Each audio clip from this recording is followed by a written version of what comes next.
Where are you?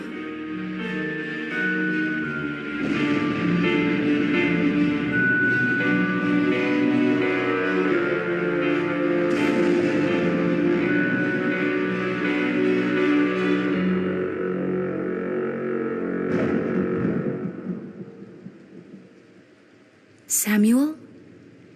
Are you there? Please, say something.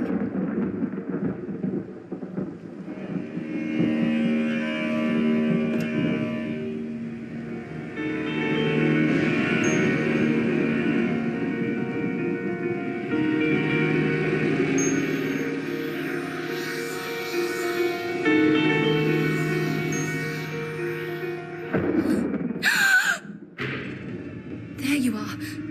Where have you been? I've been looking for you.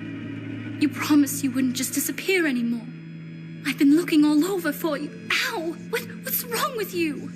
I don't know who you are. I don't know my own husband. You disappear every night. You only talk when it's absolutely necessary. Where is the man that I married, Samuel? I want my husband back!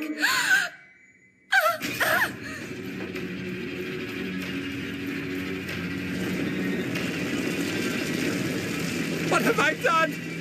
What the hell have I done? Oh no! I didn't want this! No! No! No!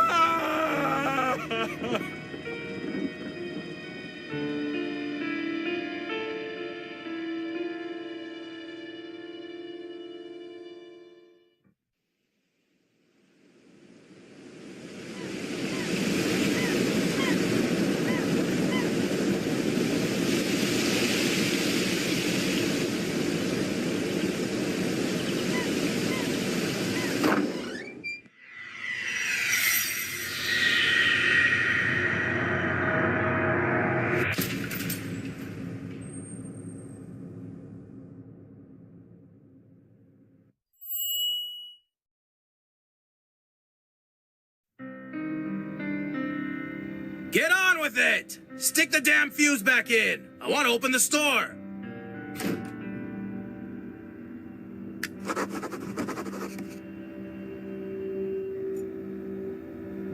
An old clothes dummy. Oh, judging by the smell, it's been damp at some point, and now it's just moldering away. I wouldn't accept it as a present, even if it didn't stink.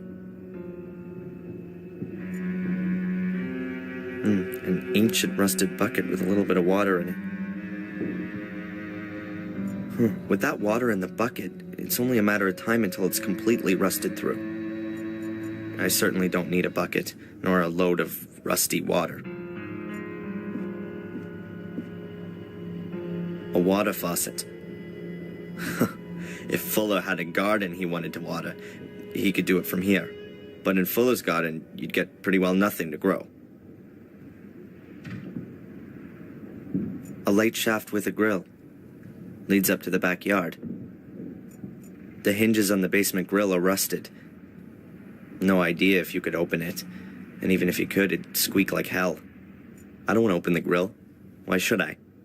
The fuse! The fuse, man! Open your eyes! An old garden hose with more holes than a golf course. I can't do anything with that. A beer crate with 24 bottles. All empty. And the bottles aren't dusty either. Beer doesn't keep long around here.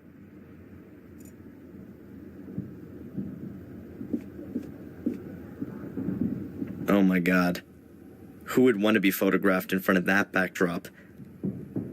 Well, maybe it was the trend. Once. A battered paint can with about half an inch of dust on the lid. Dr. Rainbow's Finest Pearly White 85. I don't think I can recall having seen one pearly white thing in this whole building.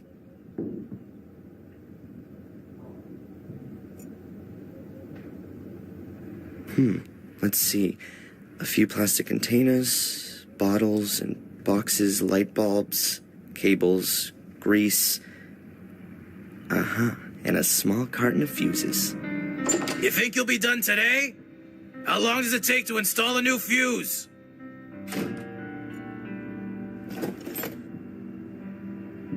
Hopefully the fuses work. You never know in this place. That rickety pallet is blocking my view of the lower shelves. I can't see what's behind there.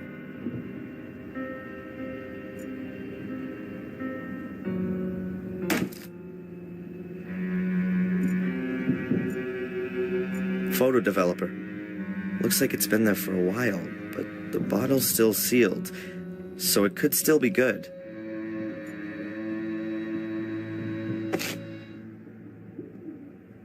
Fuller will hardly miss it, and even if, I can live with it. Well, at least it'll give me a bit of light until I get the power turned back on. It's not providing light, and that's not going to change until I have the power turned back on.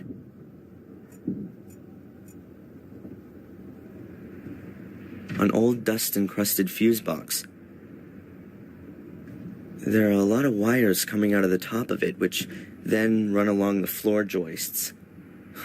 Doesn't look exactly safe. Okay, then. Just like everything else of Fuller's, pretty well junk. I think I can swap a fuse over without needing instructions. The blown fuse must be under here. Fuller's already had a go at it. But again, he couldn't sort it out. The 3 other fuses look fine, but this one's had it. I should throw that away, otherwise I'll get mixed up. There's just 1 fuse left in the box, but at least it looks unused. I reckon it still ought to work.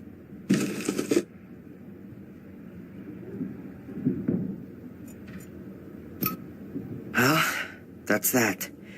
Now all we need is some power. Okay, so let's have a look. Let there be light. Don't need this anymore.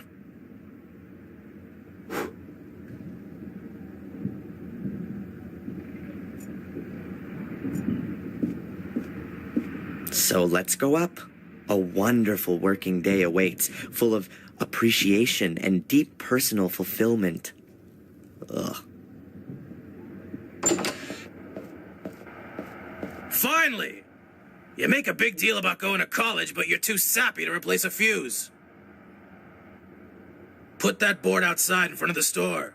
Get on with it!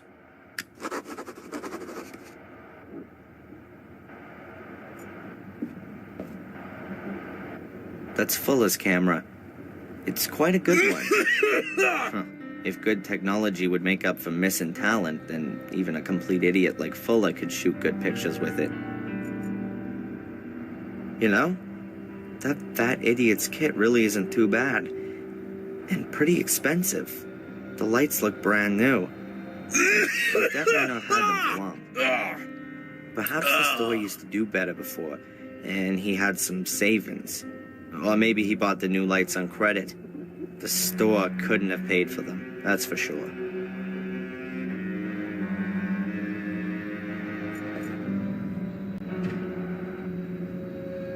Many of the things here are overpriced. But that's obvious. There's only one photo store in town. He takes advantage of that. Simple reflex cameras for private use. Nothing special. The postcards all show scenes from New England. They're the regular cards you see everywhere around here.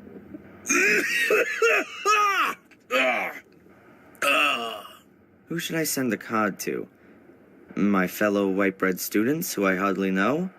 Or my mom, who lives a couple of houses away?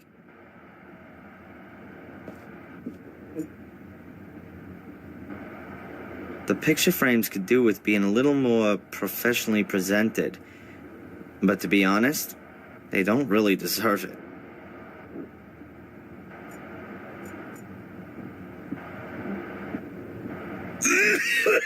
On my first day, my friendly boss made it very clear to me that he kept an exact account of the amount of money in the till. A little hint that I shouldn't consider ripping them off. I'm not interested in the cash till. These photo mounts are made of a kind of press card. You can stick photos into them to make them easier to hang. The drawback is that they can get easily dusty. I don't need any of them. It's rare that I even hang any of my pictures. Huh. Fuller. What can you say? A good reason to have doubts about humanity? I've only been working here a few days, and I've already given up hope that he might, just once, behave like a normal human being. This is probably the most stressful holiday job that I've ever had. Holiday job in a photo studio? Yeah, sure. Great stuff. Learn new things, earn some money.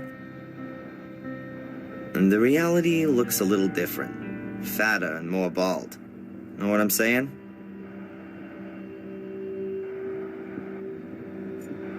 The store isn't doing very well. I don't think a cheap sign is going to change that. But what the hell?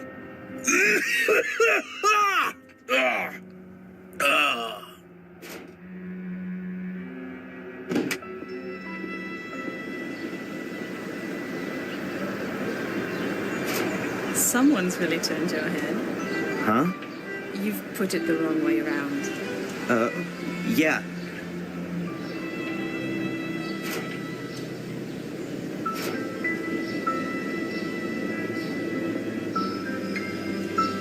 I'd like to get some portraits done. Some pretty black and white pictures. Have I come to the right place? Oh, yeah. You're at just the right place. Black and white photography is my specialty. Wonderful.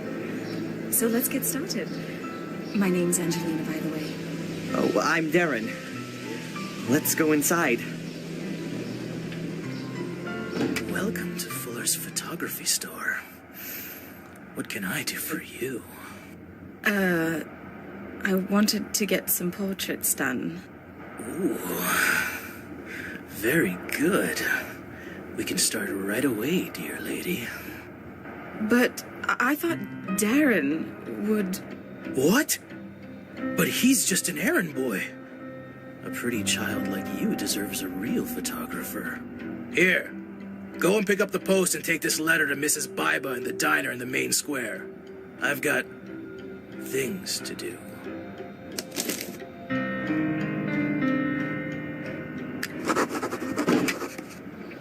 Son of a...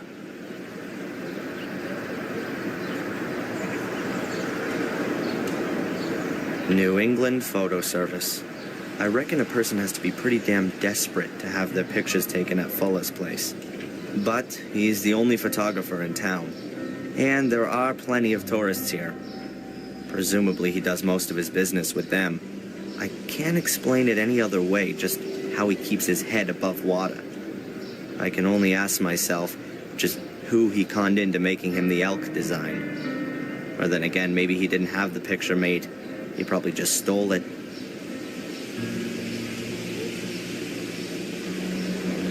Most of the pictures here in the window weren't taken by Fuller. In some moment of blinding inspiration, he must have decided to get some proper photographers to promote his business. Of course, they have no idea just how lucky they've been. Portraits, group pictures, wedding photography, and landscapes. And all of them totally unimaginative. Just as things should be. Fuller lives with his mother over the store. I haven't met the old hag yet, but going from her son and that filthy mutt that she seems to love more than anything, I don't think I'm missing too much. A hydrant, just like any other one. I don't see anything special about it. I think that's Fuller's car. I'm not one of those people who knows about such things and goes into fits of ecstasy when they see a classic. Who knows? Is that thing a classic anyway? I don't know exactly how old Fuller is, but him and the car must have been made around the same time. I really can't say anything clever about it. It's a car. An old car. I've only been here a few days. Exactly the same length of time the traffic lights have been on pause.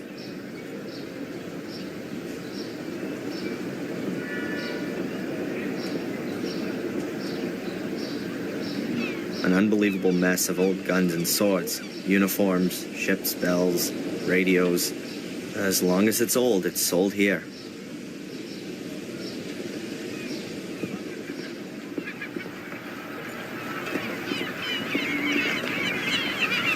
A life belt. Years ago, there were pirates around here who used to lure ships under the rocks. They used to light false beacons, and once the ships had run aground on the rocks, they'd row out and rescue the cargo.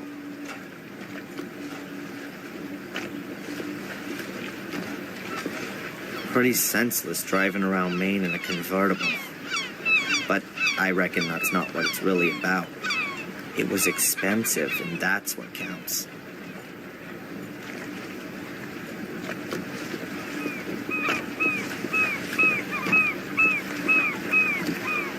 Looks like you can only buy tourist rip-off stuff in here. But the mail for the whole neighborhood gets dropped here, too. The windows look like they're polished twice a day. Apart from that, nothing much else to notice.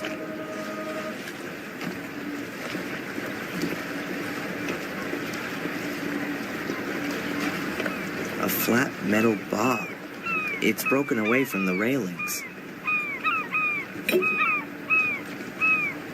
It's pretty heavy. Back there is where the harbor ends and the natural shoreline begins. Just miles and miles dotted with lone houses. Often guest houses and hotels with views over the ocean. A young woman. She looks sad. Everything okay? No, it's not actually. Carrie died here 2 years ago. She was my best friend. Oh, I'm sorry. How did it happen? You're not from around here. No, I'm from Boston. I'm spending the semester break at my mother's. Yes. Well, Carrie committed suicide. No one knows why. Everyone loved her. She was intelligent and always happy. I think there's still a picture of her in old Fuller's display window. The young woman with dark hair and green eyes. Yes, I know that picture. A really pretty woman. She had so many plans. After studying, she wanted to open a kindergarten here in Bidford with her husband Jason. I just don't understand it. From one day to the next, she changed completely. Became really reclusive. She was depressed and melancholic all the time. No one could reach her anymore. Not even Jason. Even though they loved each other more than anything. Then one day, she just threw herself into the sea. And no one knows why? No one. Jason has never gotten over it. He couldn't help her. A few months later, he married that brainless bimbo with a convertible. He probably just felt so lonely. It's definitely got nothing to do with love. He must have been really lonely. Excuse me. I'd rather be alone right now. Of course. I'm sorry.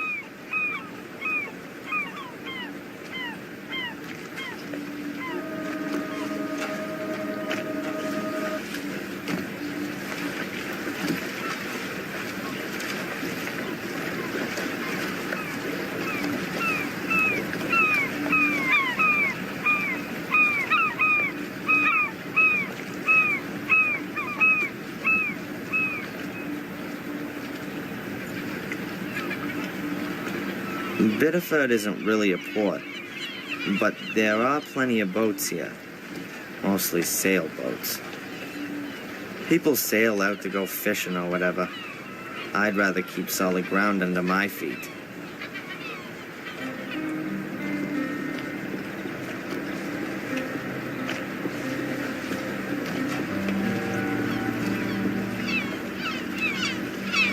And then I said to him, Jason, I need a new car, urgently.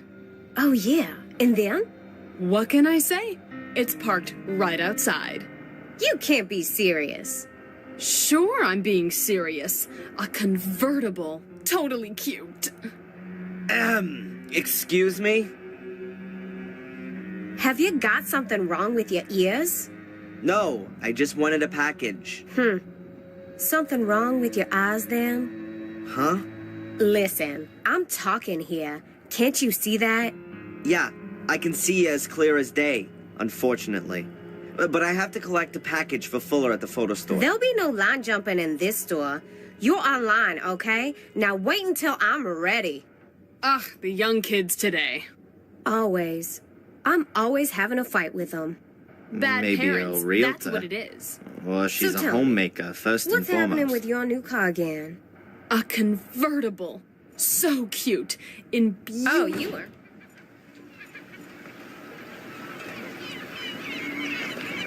That car belongs to the world record talking lady from the shop. That could be useful.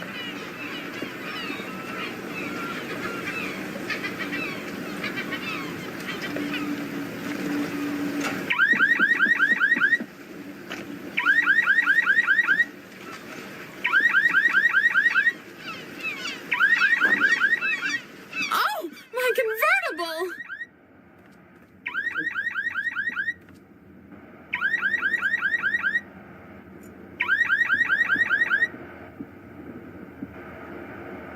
Hello, is it something like my turn now?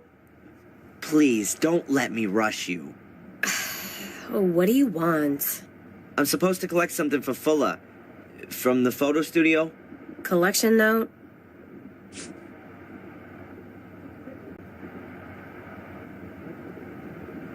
This is the one, right here. Have you still got another note? There's another package for Fuller here. Afraid not. Can I take it anyway? I might turn a blind eye for nice customers. So you're not gonna give it to me then? Hell no!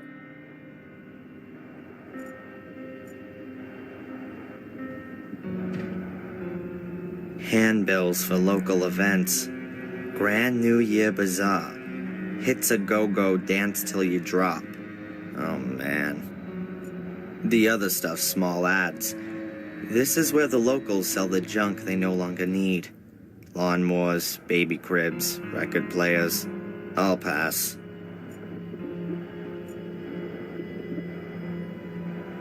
Hey, Rosie. Hard at work, I see. What do you want?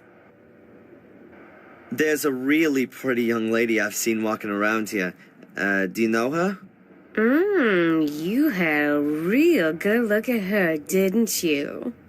Do you know her? Well, I wouldn't say no. She came in here and asked about a photo studio, so I sent her up to Fuller's. She interrupted a conversation I was having with a friend. Can you believe that? No way. I don't believe it. What brings someone like her, or maybe even you, here to Biddeford? Someone like me. You mean a fat woman in a state full of fitness freaks. You're one charming kind of guy, aren't you? No. I meant, why would someone as unfriendly as you work in a town tour shop of all places? Well, you ain't exactly a picture of politeness yourself. But I don't work in a tourist shop either. Okay, look. I grew up in New Jersey. My father didn't think the neighborhood was good for me or my brothers and sisters. So he got himself a job in a paper mill and dragged us all up here. Satisfied with that? And you just weren't able to get yourself a job in construction or driving a truck? Look, You shouldn't go trying to take on someone like me. You're punching way above your weight, son. Huh, I can't deny that. Hey, Rosie, did you know Carrie, Jason's first wife? Of course I knew her. I know everyone in Biddeford. At the end of the day, this is the only post office. And what was she like? What's that got to do with you? I just wanted to chat a little. Well, we never spoke too much. She was always so quiet. No comparison with Juliet. At least with her, you can have a decent conversation. Jason's so lucky he got her now. That really wasn't a life for a guy like Jason. With someone like that dragging him down? Now, at least he's got a life. Ah, so lucky. Just between you and me, one shouldn't speak ill of the dead. But that Carrie, she was always a little strange. Uh-huh. Thanks. Yeah.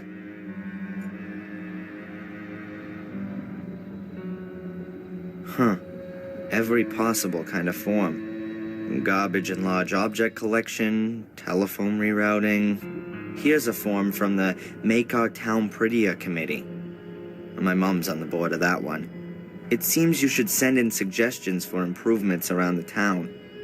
I'm not interested in these forms for residents. I've got a few things going on which, like this town, could be a little more interesting. But I don't hold out much hope for success for them. An old ship's wheel. It's supposed to endow a certain maritime charm, I guess. I reckon that the local tourist board is missing something of a hook for this place. I mean, what is there here that's a bit special? There must be dozens of places like this one along the coast. An armchair. Doesn't look too uncomfortable, but who'd want to sit down in this shop with the charming Rosie?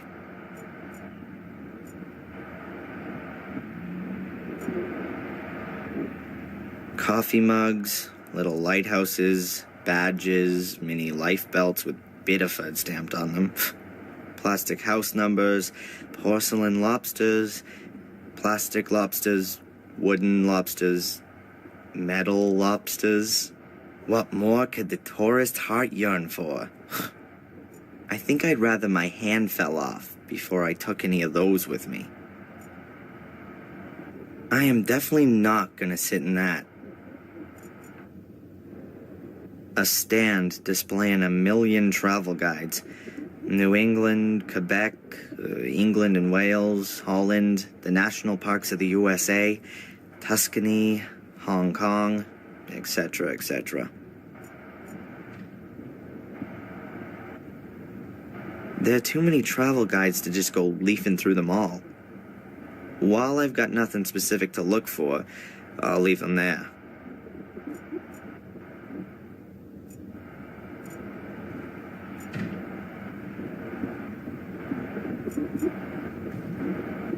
Those are banners and flags. Some very stylish, some completely not.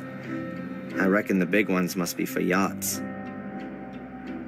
The main state flag always looks more like a beer company logo to me. At least they've got an elk and a tree in there. That's nice. So what have we got here? New Hampshire, Canada, something or other I don't recognize. New Brunswick or Quebec, perhaps. And of course, the obligatory stars and stripes in every imaginable shape and size. No thanks. I don't have a boat. And if I did, I'd be sailing under the skull and crossbones. Or maybe a Popeye flag. Something a little cooler than these.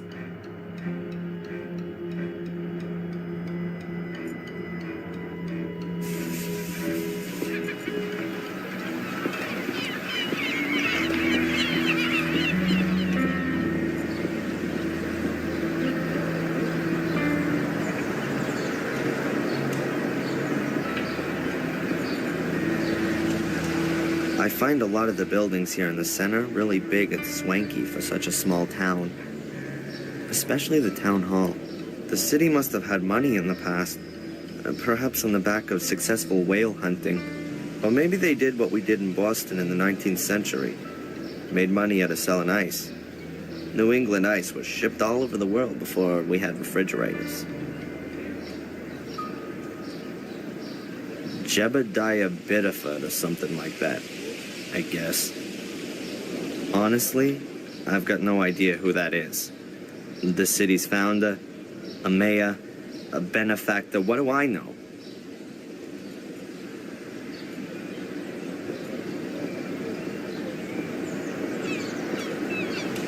What a flashy thing that is. Probably some tourist's cool ride. Europeans in particular confuse New England with California and think they should be driving around in convertibles or Mustangs. Most of the year, an open-top car is a bad idea around here. With that kind of weather, Biddeford should make the raincoat a national uniform.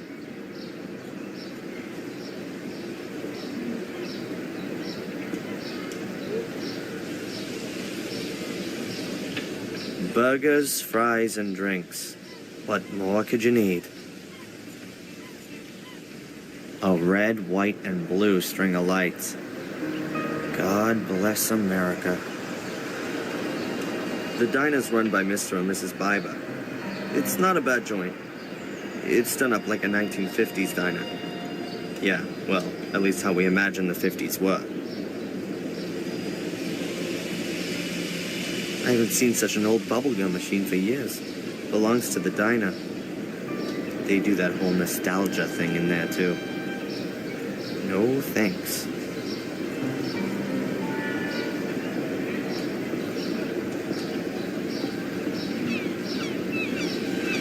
How nice. That's stinking garbage, and I have no particular interest in it. How nice. That's...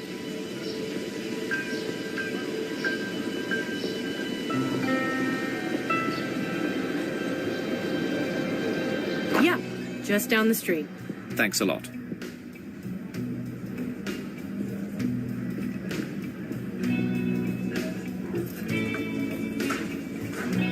Some people. They're supposed to represent something like portholes. In reality, they're glazed display cabinets. The rear panels of the display cabinets are painted blue. They both have underwater scenes with plastic fishes and lobsters on them. Kitschy. And that's about it. A big, ugly plastic lobster. Not particularly appetizing. The moose is the emblem of Maine. But the lobster's a close second. What would a 50s bar be without a jukebox? The world's just wonderful, and aren't we all so very happy type music? Just isn't my thing. If there was maybe a Pearl Jam track on it, then I'd give it a play. But Buddy Holly doesn't quite do it for me.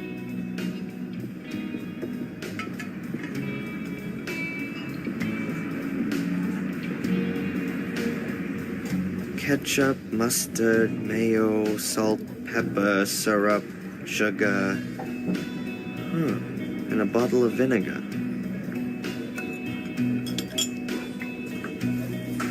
There's not much left. I don't think anyone will miss it. A man in a white lab coat, in his 40s, I'd say. Could be a doctor.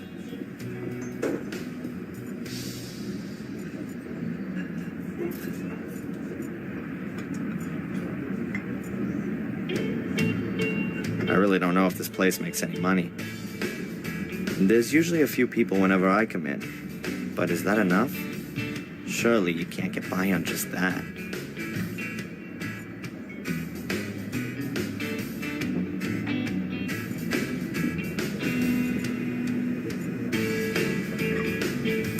They got 2 or 3 people working in the kitchen. One of them's Mr. Biber. Mrs. Biber works out here on her own. Looks like she really works her butt off. There's everything you'd expect from a diner, from breakfast and lunch to coffee and cake, right up to dinner. The specialty is, of course, lobster, like everywhere around here. I have to admit they are pretty tasty. The specialty is, of course, lobster. Like, I'll take some bread. Mrs. Viper won't mind.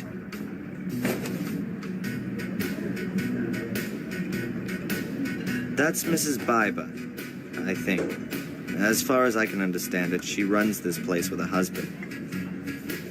That's Mrs. Biber, I think. As far as I can understand it, she runs this place with a husband.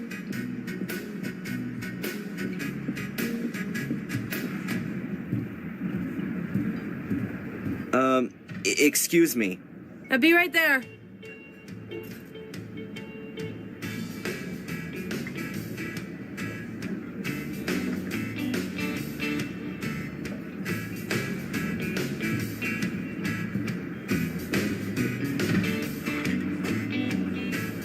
What can I get you, my boy? Actually, I'm here to give you something. It's from Fuller in the photo store. Psst. Hey, come over here.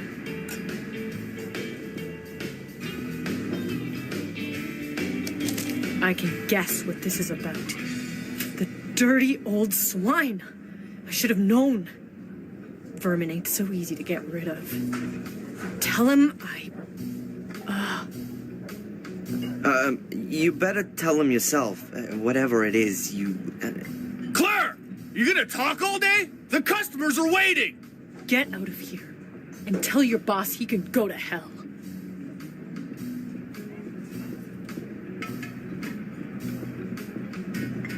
Jeez. What the hell was that all about then? She sure didn't seem to be a fan of Fuller's. I got that much. And the guy in the kitchen, he sure wasn't supposed to see that she had mail.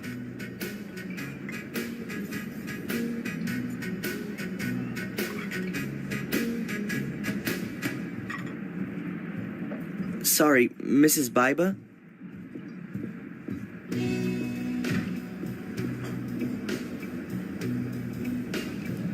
Can you tell me anything about Carrie?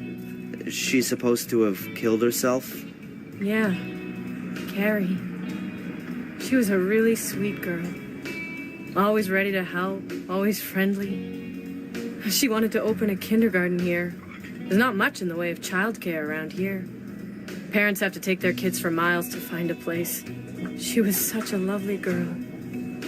She still had her whole life in front of her. I saw a photo of her in Fuller's shop window. She was really pretty. If I'd only known. The poor thing. How do you mean? It's not important. Too late anyway.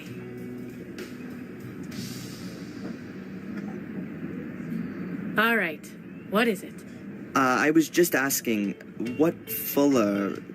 Listen, I ain't got the time, nor do I want to talk about that scumball. Bug off.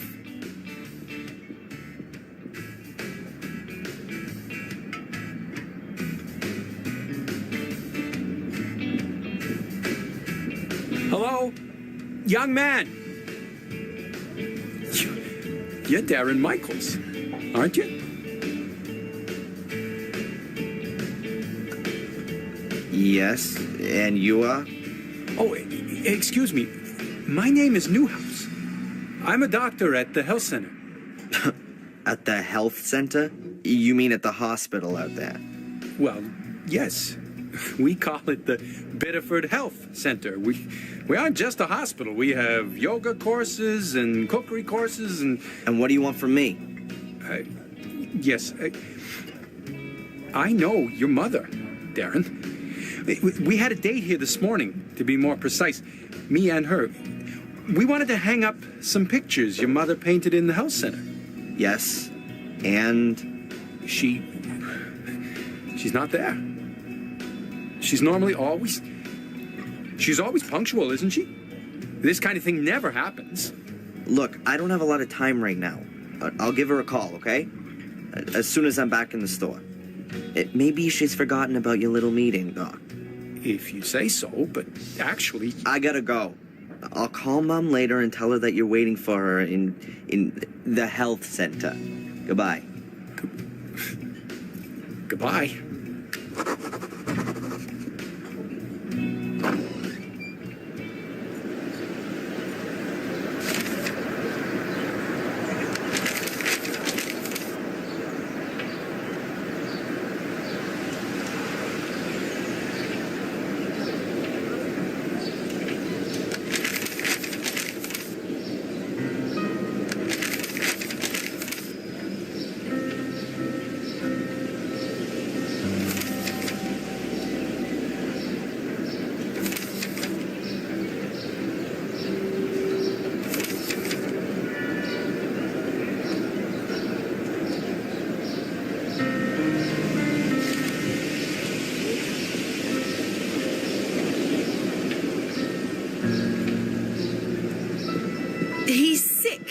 That disgusting pig.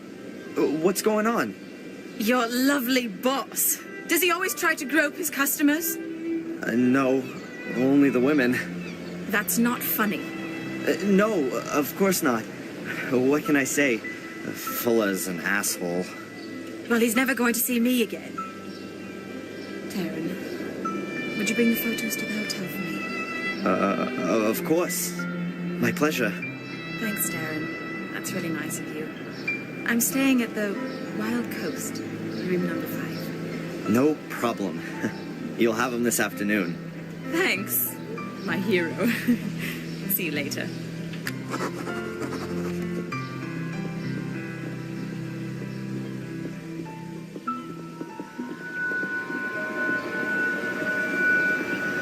Huh.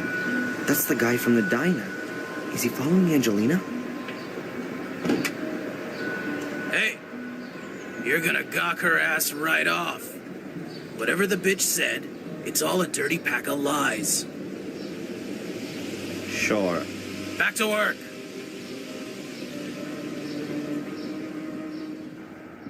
Hey, you got the package?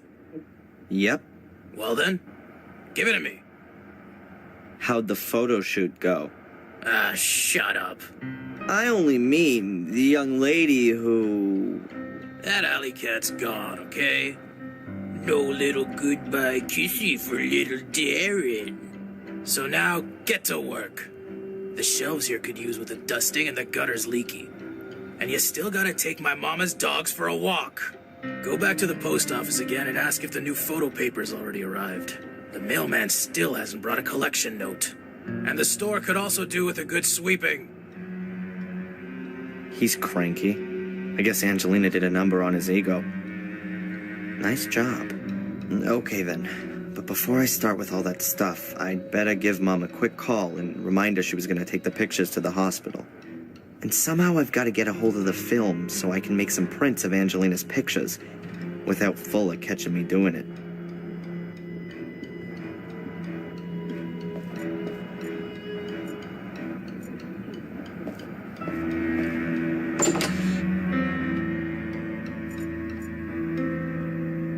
A very old-fashioned safe.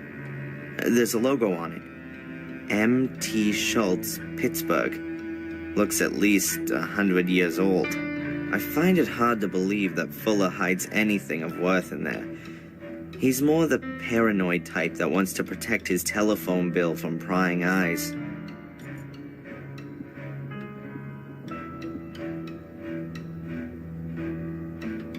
It's locked. But I've seen how they open these things in those old classic gangster movies. The fatso lives on coffee and burritos. That ought to make for an early death. Fuller ate a microwave burrito with, chili chocolate turkey filling yesterday. I didn't even know that kind of thing exists. But it does. Nothing in the whole damn world would make me want to open this door. You've just got to have a look around here to get the impression of what it looks like in there. No.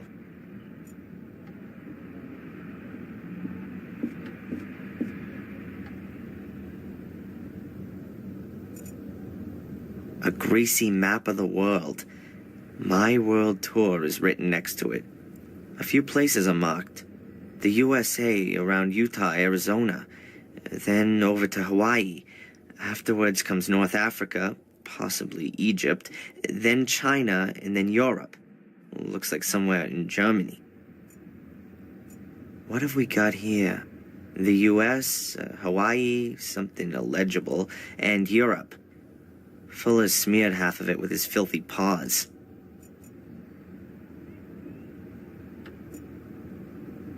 Should I go through Fuller's garbage? Well, that would mean going through the whole house. I don't think so. A used-up, chewed-up ballpoint pen.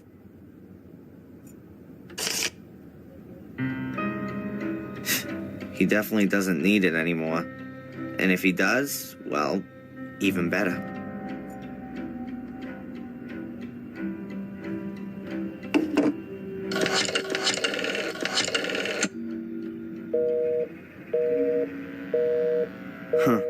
Seems like she's on the phone. What the hell are you doing using my phone? While you're on the clock? I'm gonna take it out of your... Yeah, whatever. Look, I just wanted to call my mother, but it was busy. It's not gonna make you go bust. That broad spends the whole day on the phone, right? She already called up once while I was shooting that sweetie. Some drivel about Adrian and a mirror. I hung up. I got better things to do than listen to that kind of crap. My mother called, and you didn't tell me? The old lady's not all there in the head anymore, huh? Where you going? You're not on your own time yet. Mom? Mom! Mom!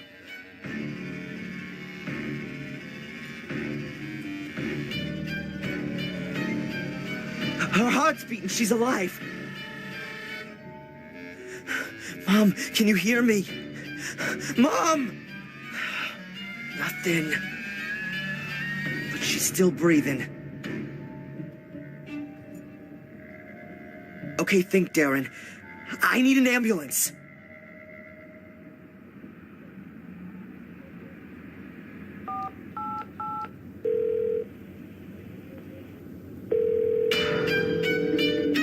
Emergency?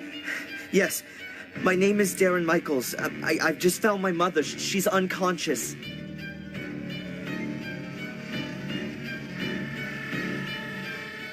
Take it to the hospital, but take it real easy. I'll be following in my car in a minute. How does it look? Difficult to say, Darren. She must have stumbled, and now she's got a serious head injury. Exactly how bad it is, we can only find that out in the hospital. But how can she fall so badly that she... It's not the time for that now. Was your mother taking any kind of medication? I don't know. She always has a load of painkillers for her back. No idea. Please, collect anything that looks like medication and bring it back to me in the hospital. What about allergies? Not that I know about. That's not good enough. Could you find out the family doctor's number? Perhaps get a hold of her medical records. Yeah, I'll go look. I'll see you in the hospital. Very good. Oh, yeah. And we need your mother's insurance card. That too? Okay, please, can you hurry? Oh, man. Medication, insurance card, med history. I better hurry.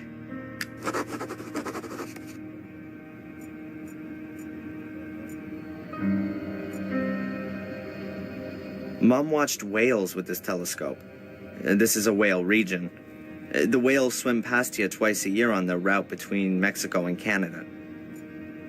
A nice one. Quite classical. And it looks quite expensive for Mom's taste. You can swivel the telescope on the tripod, and hey, there's a compass attached to the top to show the direction you're looking.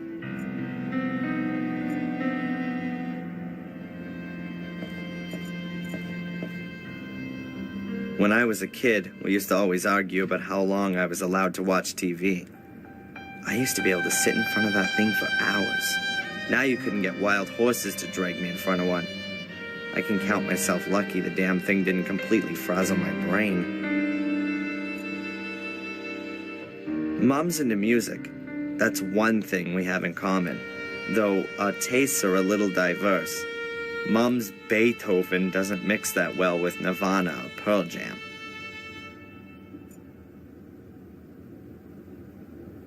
It looks like Mom was having a cup of tea while reading, before she fell over.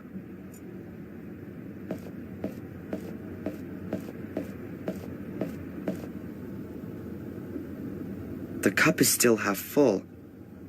Why did she stand up and go over there? Maybe the phone rang? Maybe she got some bad news and fainted. Huh. That doesn't seem like her at all. That's Mom's medicine dispenser. There's a box for every day of the week. She always used to joke about it. She said that because of her back, she consumed more pills a day than a whole old folks' home. But she never took as much as she was actually prescribed. She always maintained that she'd just forgotten to. The old home doctor then gave her the dispenser at some point. I always found it rather stupid not to take your medicine, preferring to suffer in agony.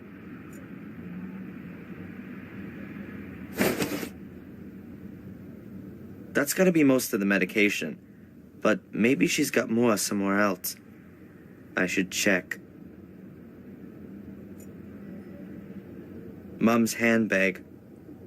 All her papers must be in there.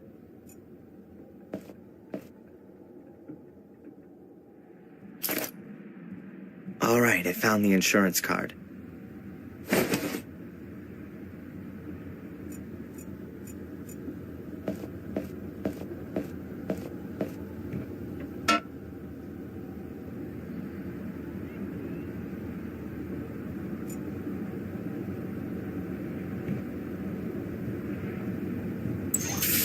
Oh my God, there really is running water here. I never would have thought it.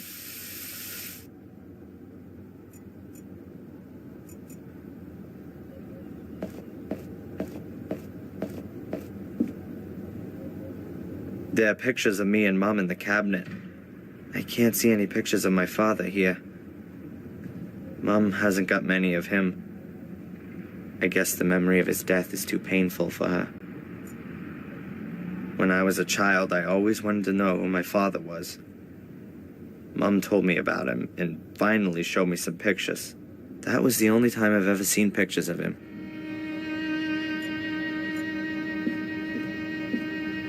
Mom's bathroom. Like her old place, nothing special. We weren't poor, but my mother was always modest. And by the looks of it, so is this place.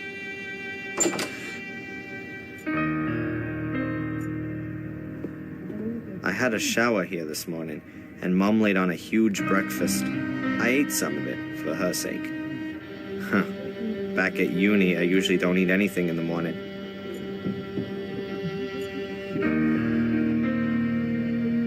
Aha, some medicines. Boxes, little bottles, tubes. I'll take it all with me.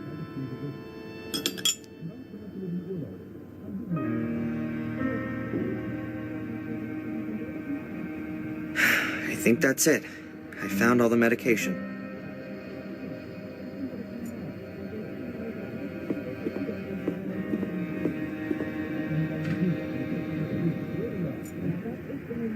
An old lighthouse. Underneath's a sign with Willow Creek written on it. Perhaps it's from the place in England where she lived. She first came to the US in her early 30s, after the accident.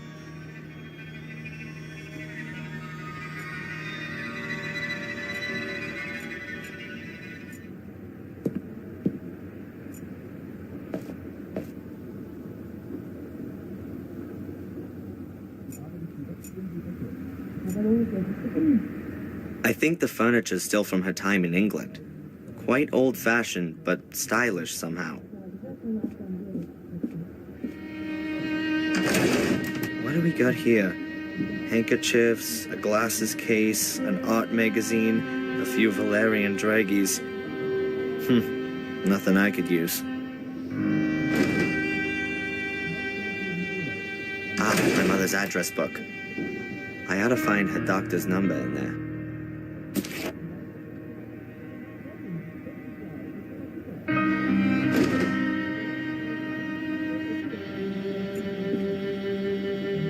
Mom likes thrillers and horror stories, mainly old stuff. Edgar Allan Poe and the like. Perhaps it has something to do with her time in England. She's often told me that she worked in a castle that could well have come straight out of one of these books. Let's see. It won't open. It's got a leather strap running from the back to the front cover, and there's a lock on it too. I need a key. A plant on the windowsill. No idea what kind it is.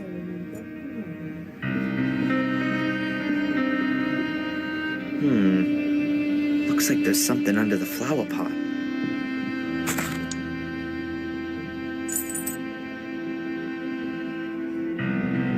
a little brass key.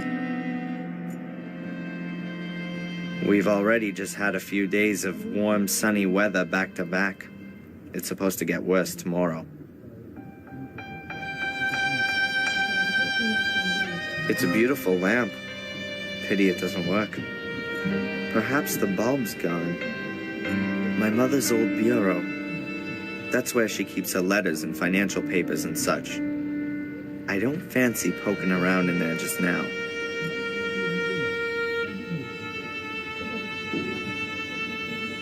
Yes, and that's got the address book open.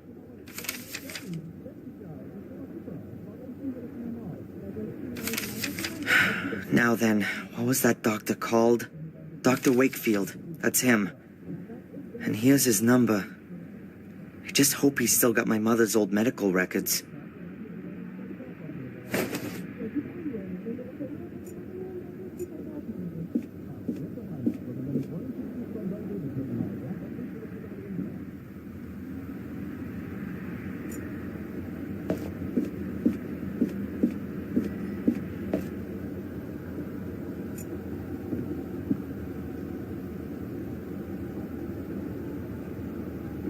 Hopefully the number's still okay. Dr. Wakefield, 555... Dr. Wakefield's practice?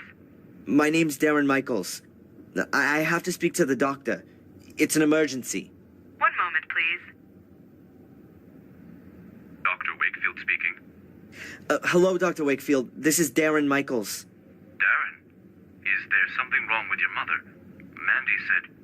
Yes, she's been taken to the hospital. She's fallen over and taken a knock to the head. She's not responsive. My God. The hospital needs her medical history. Do you still have it? Yes, we must still have it here. Can you fax it over to the hospital? Yes, of course. Hopefully nothing's happened to her back. Wouldn't the support corset protect her? Not necessarily. The corset supports her spine when she's standing up or sitting, but her back has been so badly affected since the accident that a fall can have repercussions. I don't think I want to know. I'll just go down to the hospital and find out there. Do that. I'll have the records sent to Biddeford. I hope your mother gets well soon. Yeah, me too. Give her my best wishes as soon as she's awake. I'll do that. See you later, Doc. Well, that's done. Dr. Wakefield has always cared well for Mom. With that back of hers, she could barely stand, sit, or lie down without causing her pain. And then she has the burns as well. And now this.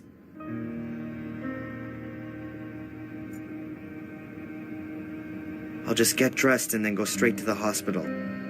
I hope she's all right.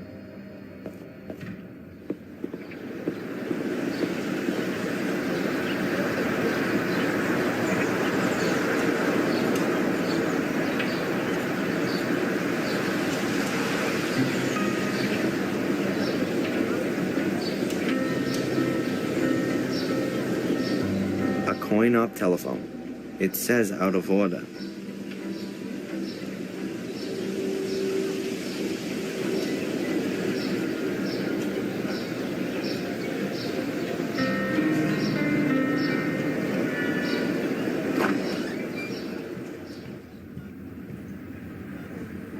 Hello, I'd like to see my mom, Rebecca Michaels. One moment. Your mother is still being examined. Have you got the medication with you? Yes, here. Oh, and I've also got the insurance stuff. When can I... Ah, thank you. I will tell Dr. Newhouse. Please take a seat for a moment. I will let you know when you can go in and see your mother.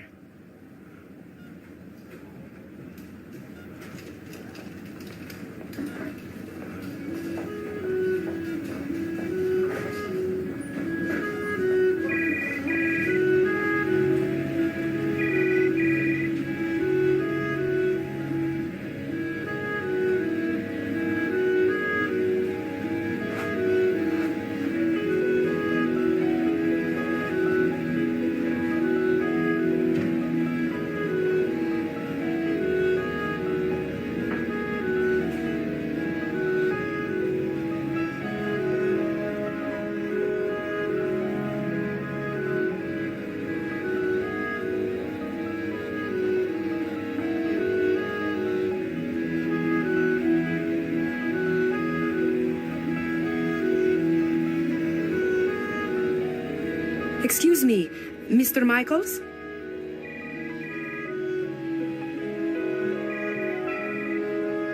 Yes? There is a problem with your mother's insurance card. It looks like she didn't make the last payment. I don't know anything about that, and I really don't give a damn. Obviously, it's a little unpleasant, but the insurance... Look, I don't give a damn about the insurance. What's happening with my mom? How long is this thing gonna take? I'm sure you'll be able to see her soon. But if we can't clear up this thing with the insurance, then we've got a problem here. You'll have to...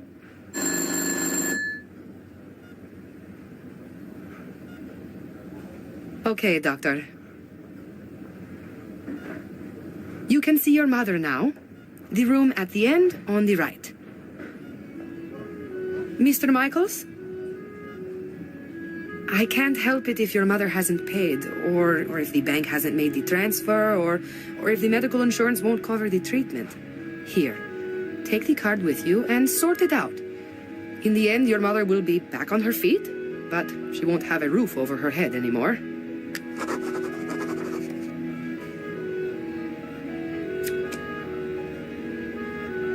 Thanks.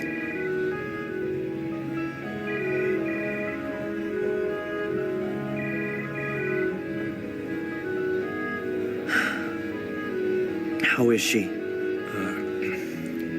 Not good, I'm afraid. The wounds to her head are quite severe.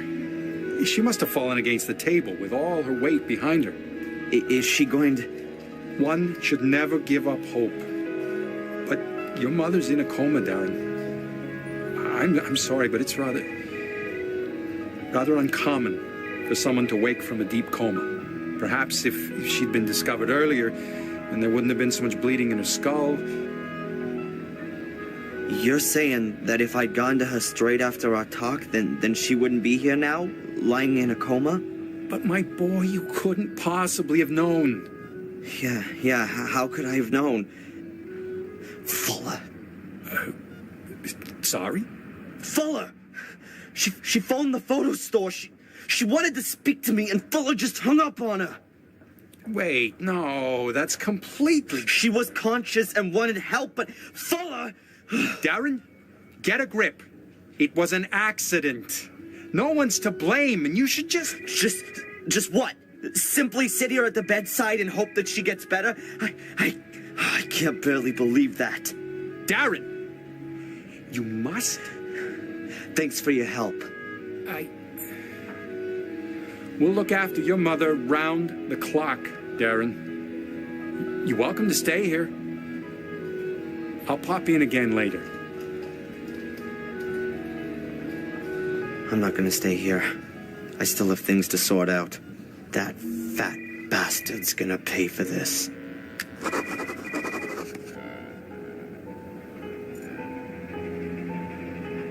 It seems to... She looks so weak. My mom always had a fighting spirit, and all this just because she tripped. Probably rushing around again, doing someone or other a favor. And then that stupid cupboard. Oh, and Fuller, if he even... I'm gonna squeeze him dry for this. There's a stethoscope. Presumably someone from the clinic forgot it when washing their hands. Doc Newhouse has definitely still got his. I'll take it with me. They ought to be able to rustle up another one here.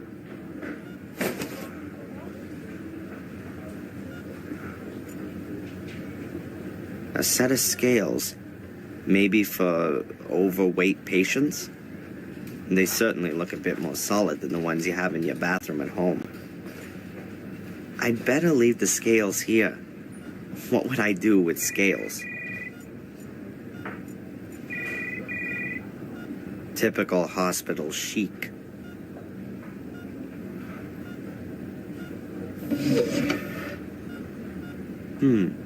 There's a little medicine bottle lying here. Perhaps it belonged to the patient who was here before my mother. Laxativa. A powerful laxative. Huh. Sounds useful.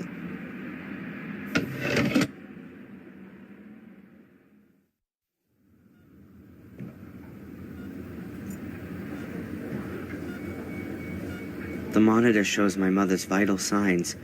Pulse, breathing, etc. No idea if the values are positive. The monitor shows my mother's vital signs. That doesn't belong to my mom. Maybe it's from the person who was in here before her. I guess I should have packed a case like that for my mother, too.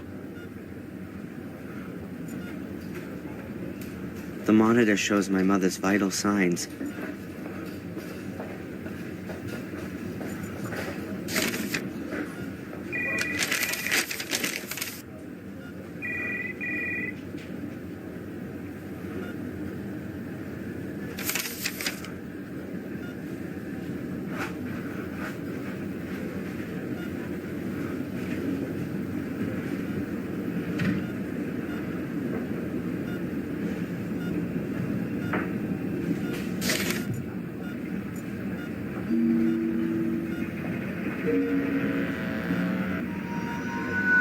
No, I can't tell you that. You can talk to her son if you like. He's just... There he is. Hey! Hey! You!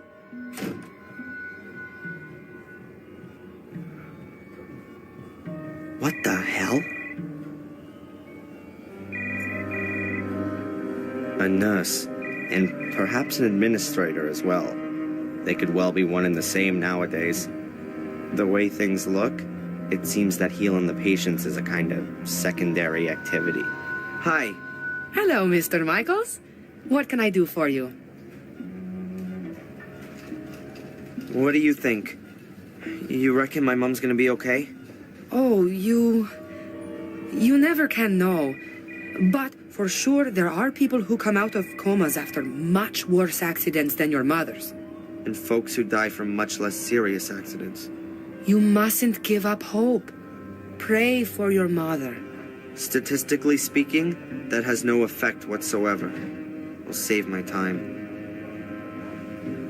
What did that guy want? He was asking about your mother.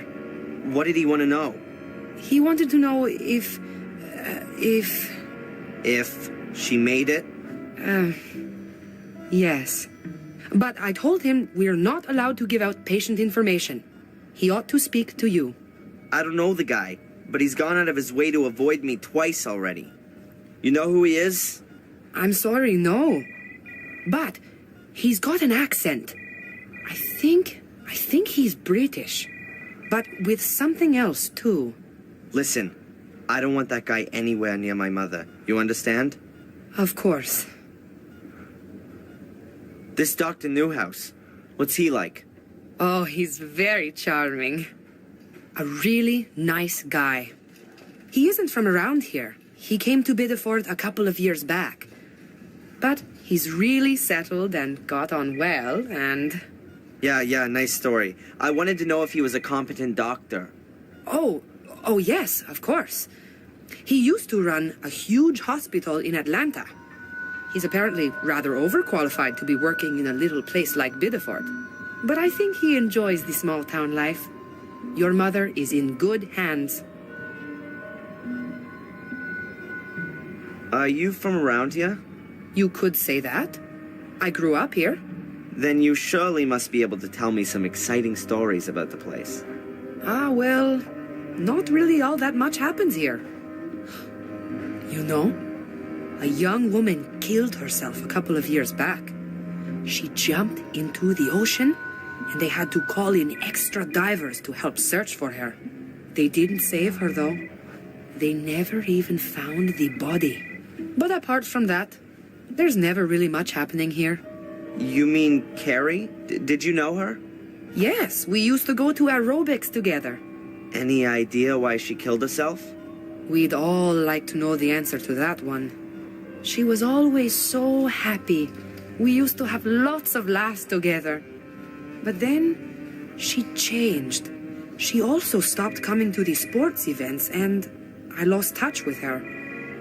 I had no idea she was having such a hard time with herself. Thanks for the info. About all this insurance garbage. Best to have a look through your mother's bank transfers. If she's transferred the money, then it's up to the bank and the insurance company to slug it out between themselves. You can simply drop it by with the certificate if you like. Then I'll see to it. Thanks. Thanks very much for the information. No problem.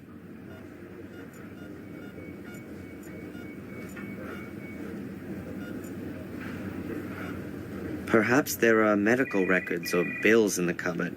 Forms, transfers. Making people well again is just an aside. I don't think anything in here is going to interest me.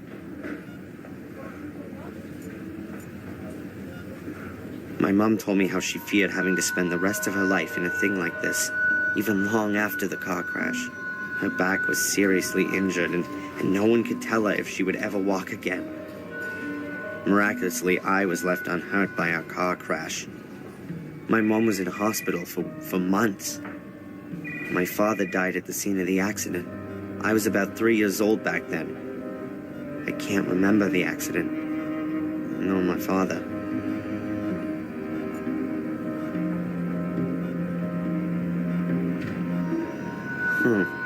A few glossies and a health magazine. Oh well. I'll take the fashion magazine here. Oh, and the auto magazine.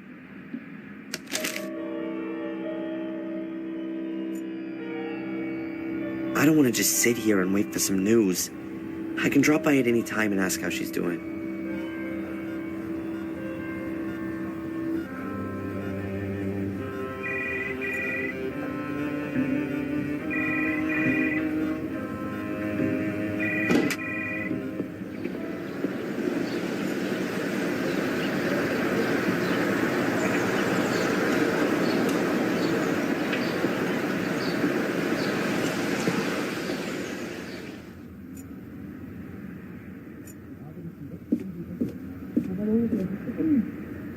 There's no choice. I can't believe I've got to scrabble around in my mother's private things so the damn insurance company doesn't let her die. I mean, what are they gonna do if I can't find any proof that my mother transferred that money? Throw her out of the door in her bed? All right, come on, Darren.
never seen it before. Ah, there's Mom's transfer book. That's what I was looking for. I'll take both.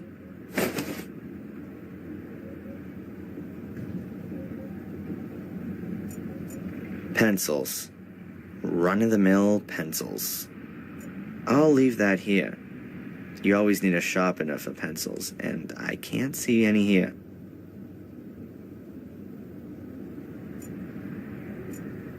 A packet of cigarettes. Is Mom a secret smoker? Oh, there's just playing cards in it. I'd have been surprised.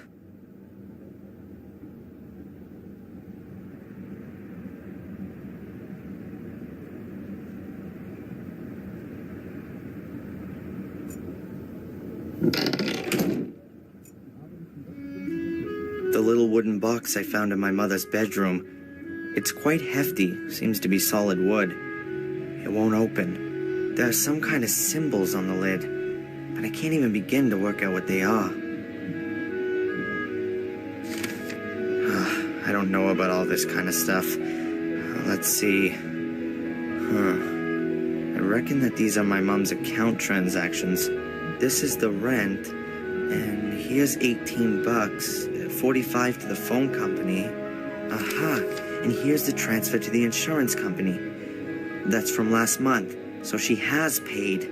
Those guys need to kick up the butt. What's this? A letter? Dear Rebecca, I have received your letter and am pleased that you're well. Of course, I will furthermore send you the full amount. Your suggestion is well intended, and I wouldn't have expected anything else from you. But there's absolutely no question about your receiving any less, even if he has now left home. You have done a wonderful job, and it's now time that you did something for yourself. Enjoy your life in Maine. With love, C.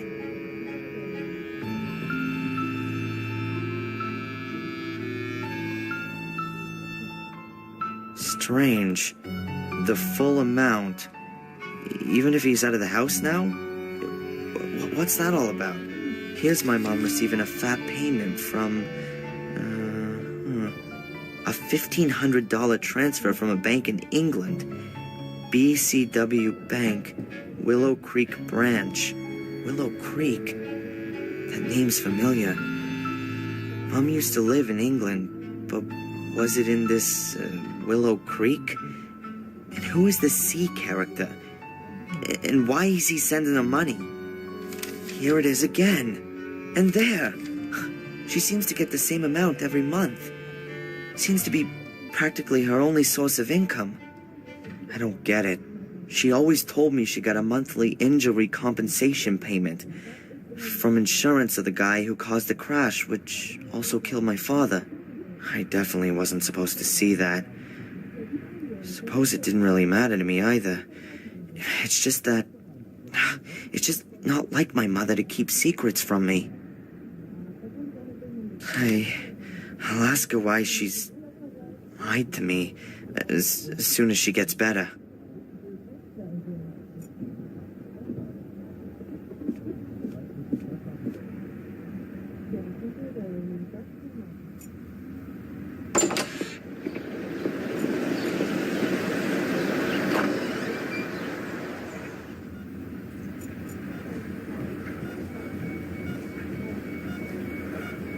Hi.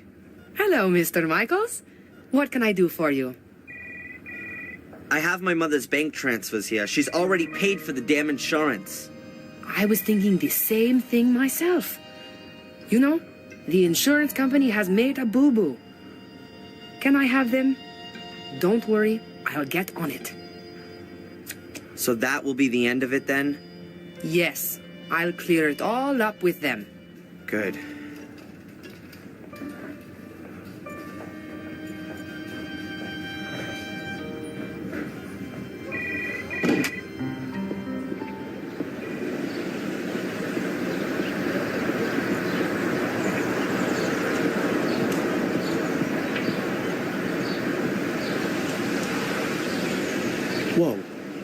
can't be right.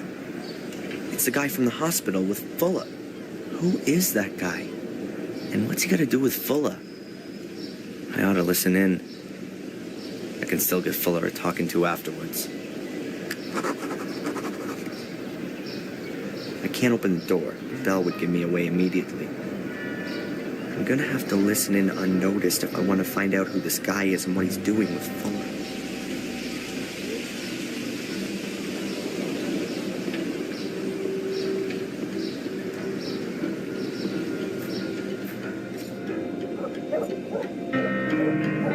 An ancient, rickety tool shed.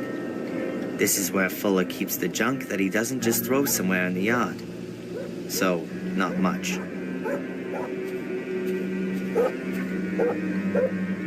A reel of fishing line. There seems to be a little still on it. Only the line, I'm afraid. No hook.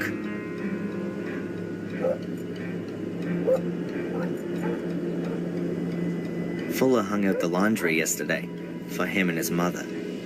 I just found it somewhat surprising that a fat ass like him does the laundry for his mother. Alarming, even. The man is way past 40 and gets bossed around by his mother.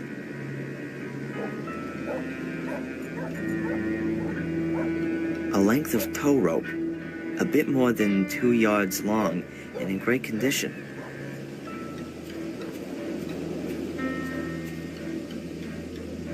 Ropes are always good.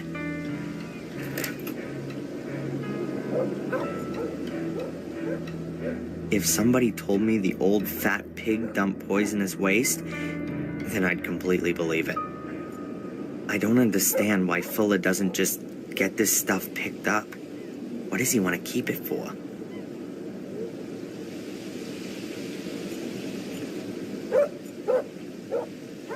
That's the cage for Fuller's mother's dog.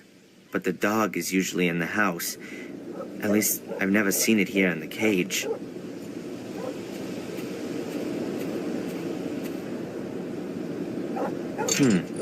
The water bowl is completely dry. Perhaps I can still use it.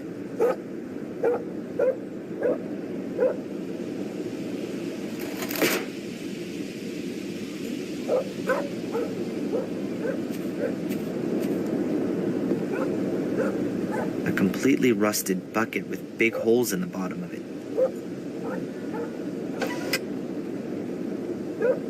The handle's busted off. I'm gonna leave the bucket there. There really isn't much more I can do with it.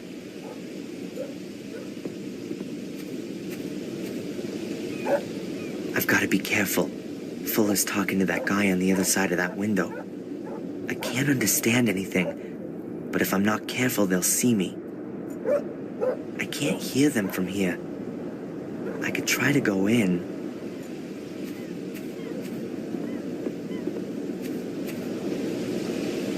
I'll never get those bars out of the wall. I can forget that. I'll never get those bars out of the wall. I can... I could reach the basement through the light well, but removing the grill would make too much noise. And apart from that, I'd never get up the creaky basement staircase quietly. I've got to find another way.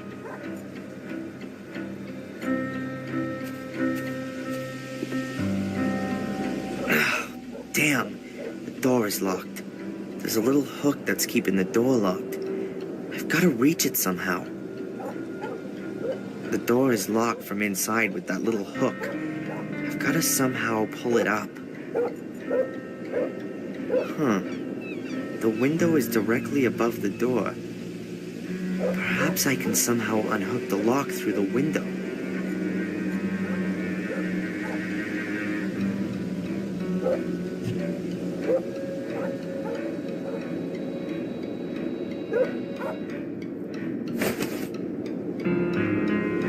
Not exactly a fishing rod, but maybe I can catch something else with it.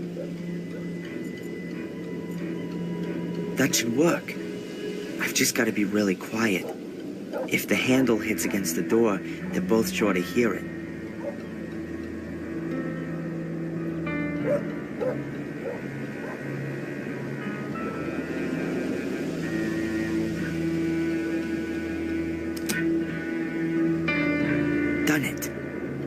didn't notice anything.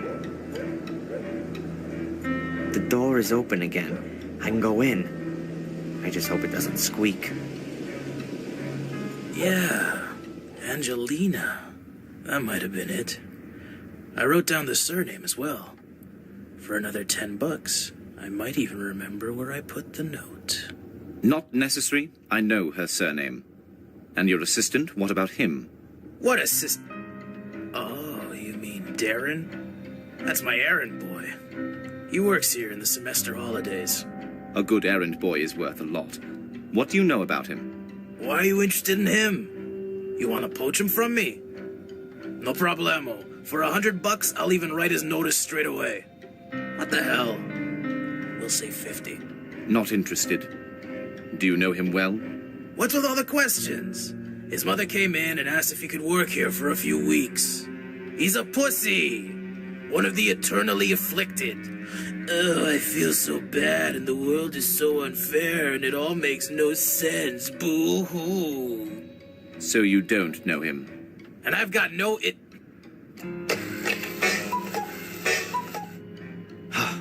That was close.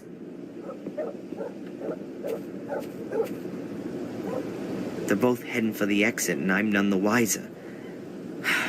Who is this guy following, then? Me? Or Angelina? And why? I'm gonna ask Angelina about the man. She's British, and that guy's got a British accent. You never know, perhaps she knows him. But first, I've got unfinished business with Fuller.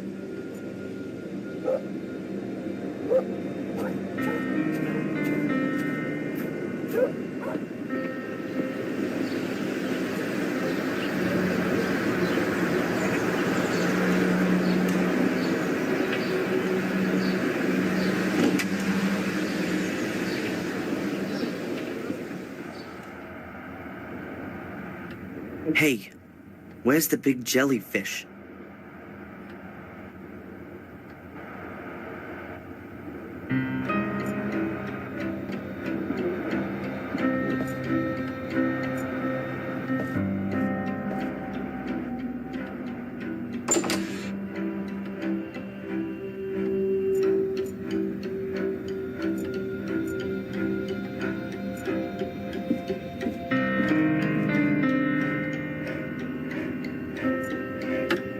Cheapo, old-time cuckoo clock. A testament to Fuller's fine taste for stylish interior decoration. I think Fuller took his mother on a world tour a few years back. Might be a kind of souvenir. Hey, there's a small opening. I could easily fit my finger in there. Nothing stands out. Perhaps this little angular hole on the clock face. Is that how you wind it up? Nothing stands out.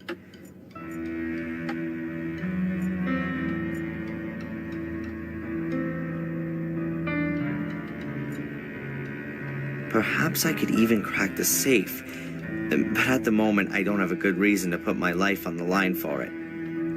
I don't know what Fuller would do if he caught me.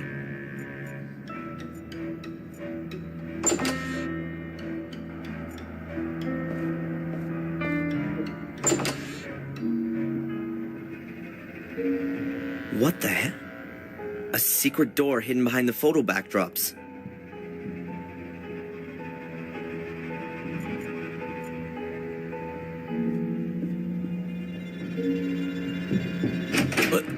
What the hell are you doing here, boy?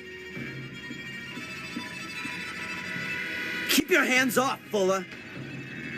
Because of you, my mother's in a coma. What have I got to do with your mother? Out! Out of my basement! Go on, get out of here! You should have told me that she called. It was obvious that something was wrong. I swear I'm gonna... You threatening me? You? Threatening me? If she doesn't wake up, I am gonna... Out! Get out of here already! You're fired!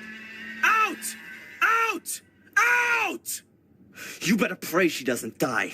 That's the only thing that'll save your fat ass. Get out of here! If I ever catch you here again, you'll end up next to your mother. You're gonna regret this, You'll Fuller. never do anything, you pussy! You haven't got the balls! You haven't got the guts! You got nothing! I'll think of something. I'll get him back. That man's gonna pay, you just wait. But I still need the film with Angelina's pictures on it come out of his camera. I could use his darkroom to develop the film and make the prints. If he's not gonna pay me, then that'll do as a partial payment. Now all I have to do is somehow get him out of the store.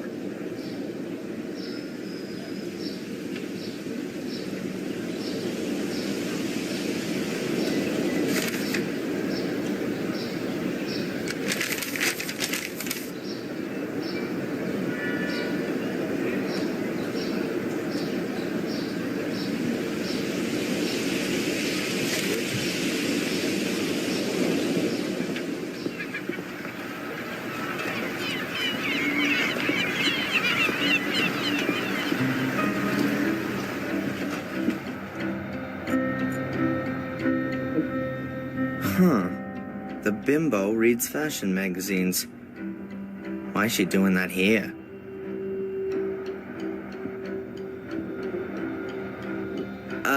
Excuse me, ma'am.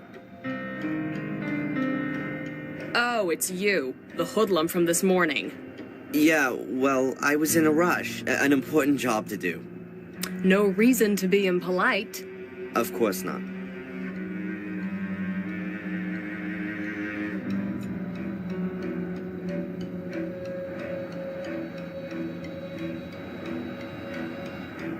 Two magazines.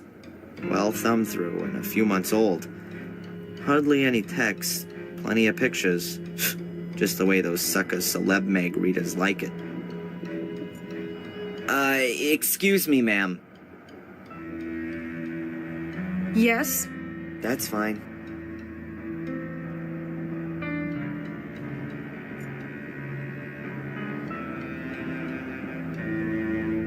Hey, Rosie. Hard at work, I see. What do you want?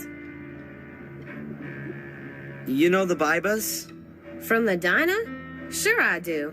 What can you tell me about them? I don't gossip, but her marriage ain't exactly the best. Really? Yeah, she's apparently very nice, a little jaded and stressed out. Can't ever forget her work. But him, he's an asshole. Been boozing for 2 or 3 years and is a bit free with his fists. Why doesn't she leave him then? No idea. She's real dependent on him. The diner belongs to the both of them. And besides, where would she go? Nobody would take her.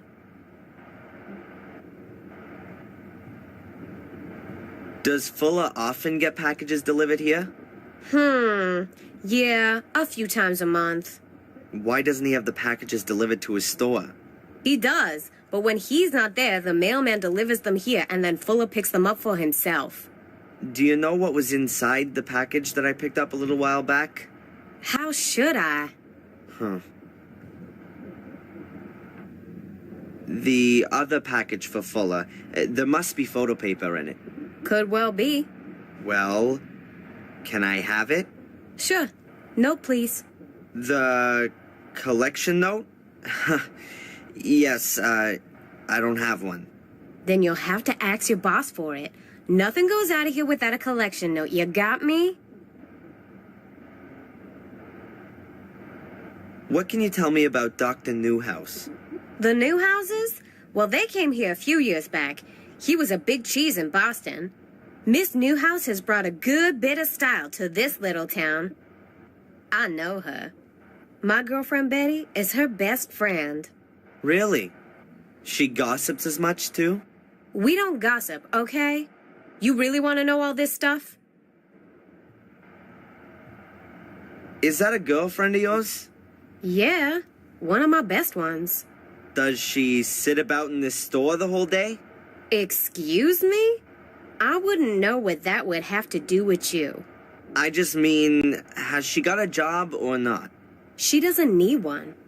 Actually, her husband has plenty of dough. And even if he didn't, then she could easily earn good money working as a photo model. As a photo model, huh? That could maybe help me out some. Oh, really? Nothing. It's okay. Along with all the tourist stuff and the mail, you're the local travel agent too, aren't you? Have you got anything about a place called Willow Creek in England? Of course we do. Take a look back there on the flyers.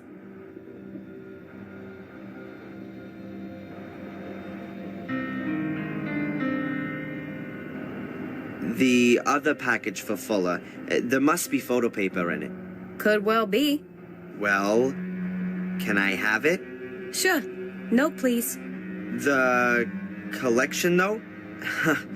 Yes, I don't have one. Then you'll have to ask your boss for it. Nothing goes out of here without a collection note. You got me? Thanks. Yeah.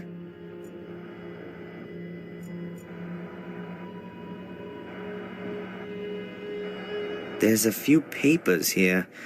Some sort of forms and a pad of blank collection notes.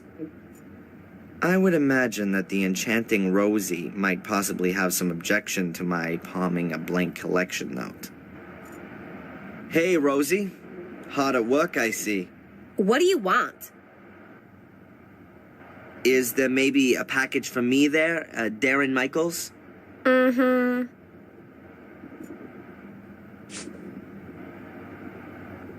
The lovely Rosie hasn't noticed, and I'm now the proud owner of a blank collection note. Nope, nothing there.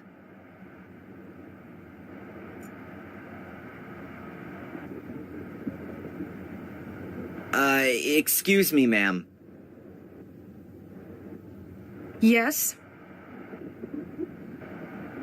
I've noticed you're really into those fashion magazines.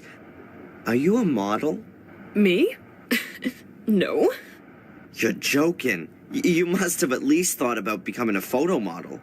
Actually, I have been approached. Oh, well, that goes without saying. You see, I work for a magazine from down south. Ladies in Chrome. I've never heard of it. It's the high society magazine in the South. The magazine for the top 10,000. I'm working on a piece about life and style in the far north. Really? How exciting. Maybe you have some recent photos. I'd love to show our readers what fine taste people up here in the north have. This is your stylish convertible, right?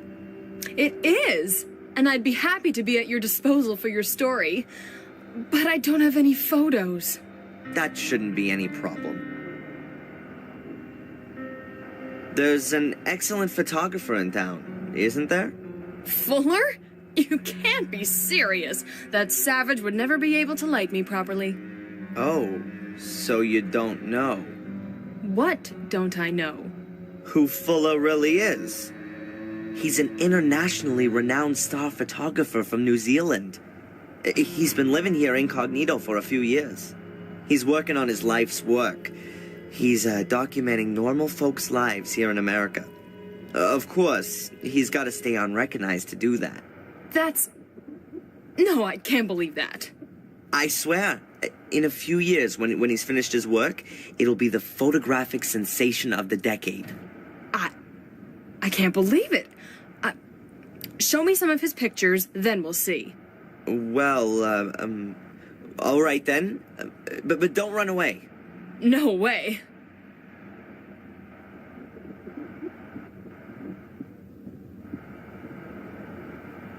My God, what a lame story. But vanity has always been the biggest weakness for those kind of folks. If I can show her a few reasonable photos, then perhaps she'll lure Fuller out of the shop for me.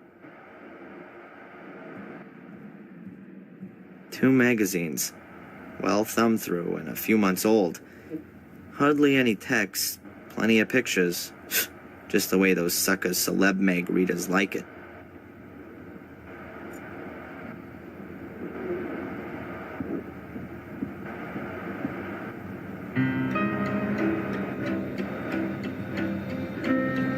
Look, I've got a few of Fuller's earlier works. Really? Show me. Which pictures are by him? Oh, that one there. Oh, and there too. Oh, and here's another one. Exactly. Yeah, that one here. They're really wonderful. It was all just for the money. In reality, he's an artist, you see. But the project here in Biddeford is his real passion. Living incognito amongst us common folks, working on his masterpiece. Can you imagine what an effort it must have been for such a cultivated and refined man like Fuller to play a primitive, stinking, sweaty asshole? That's true art. You should call him. He could photograph you in your car up on the cliff top. Now? Yeah. Oh, unfortunately, I've got to hurry, my lady. I've got a deadline to meet in Dallas, you see. Oh, of course. I'll call from my car phone and arrange a photo shoot. Oh, excellent. But don't let him realize that you know his true identity. Who knows what that do to his artistic spirit? I understand. Thank you so much. Oh, no problem. Shall we meet here again this evening? Agreed.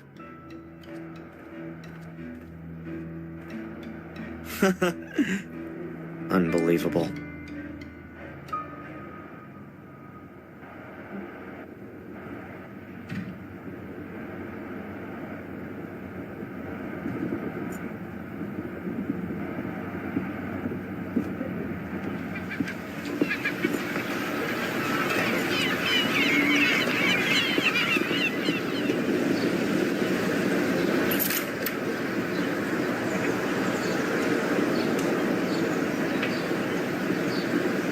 And there he goes. Now I ought to have a few hours to get Angelina's film and develop some pictures in the darkroom.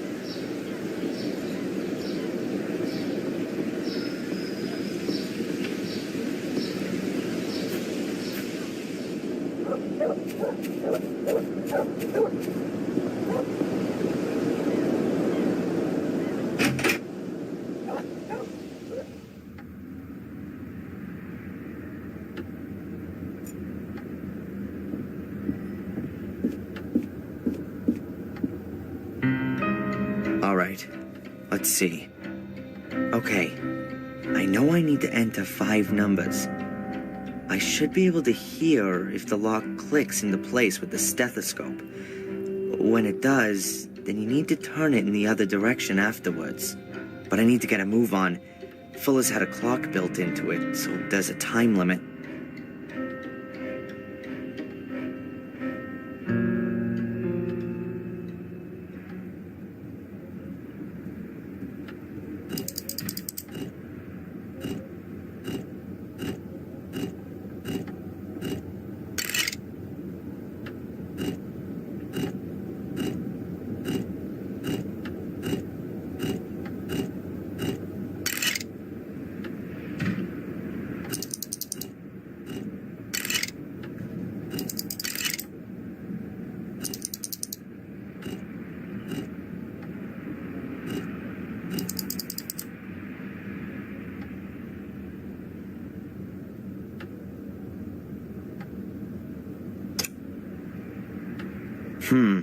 That was the 5th number, but nothing's happening.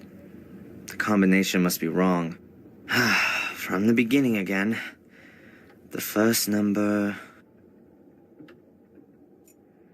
It might be that Fuller put the film of Angelina's pictures in the safe before he drove off to his shoot.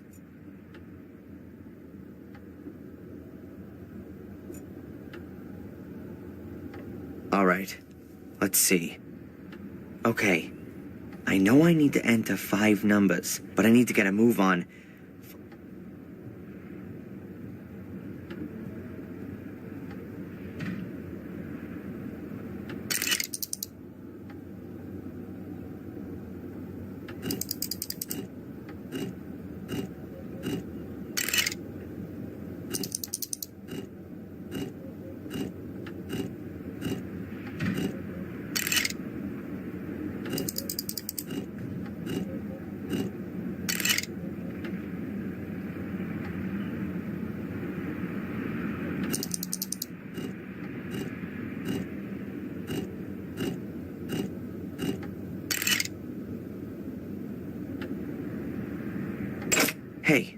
That sounds good. Yes, there you go. Aha, a film cartridge. Those will be the photos of Angelina. Well, apart from that, there's just a few papers, a folder, and, whoa, a pistol.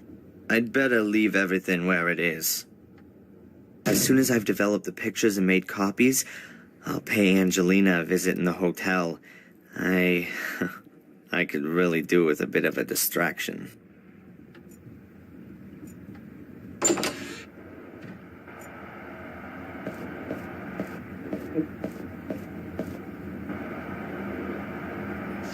Okay, I can develop Angelina's film here, and then make some prints. Let's see, what do I need to develop the film? The film with Angelina's pictures on it, and developer fluid. There ought to be some fixer around here, and the developing drum is there on the table.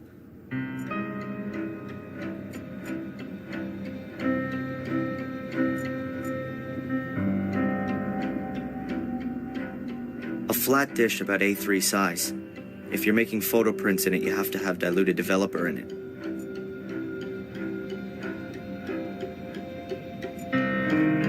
First of all, light off.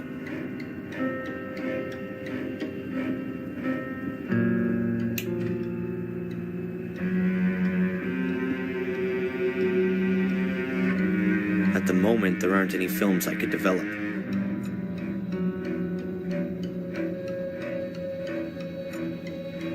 At the moment, there aren't any films I could develop.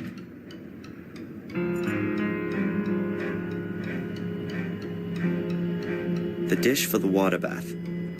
After the picture becomes visible in the developer bath, the development process is stopped in the water bath.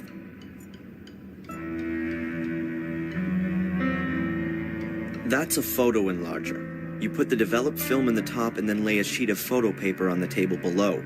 The picture is projected onto the sheet and so exposes the paper at the same time.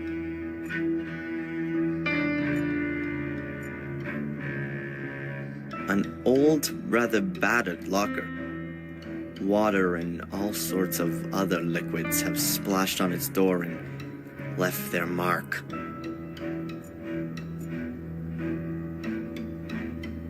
A bottle of distilled water. I'll take that with me.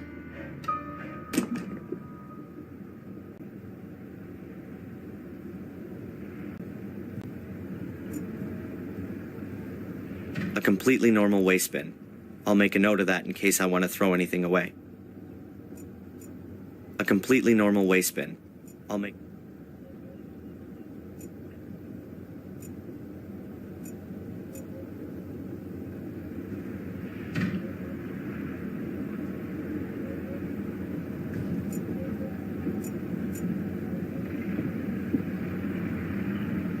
A small bottle of photographic fixer. There's not a lot left in there, but it ought to do for one more use, I think.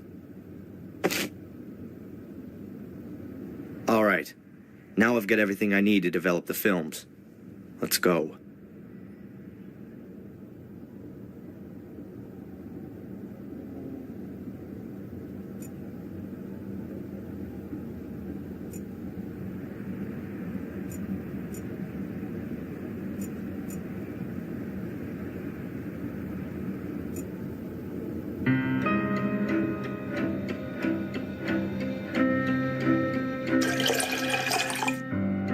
That's enough.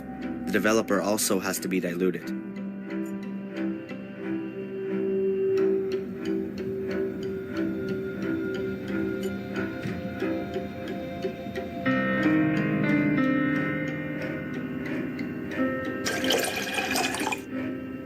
That would be the stop bath.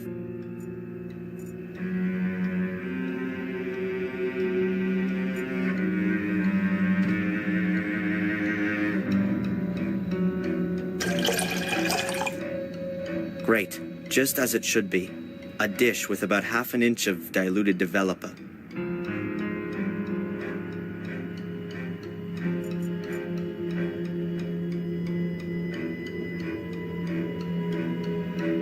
The film is in the developing drum. The developer's still missing.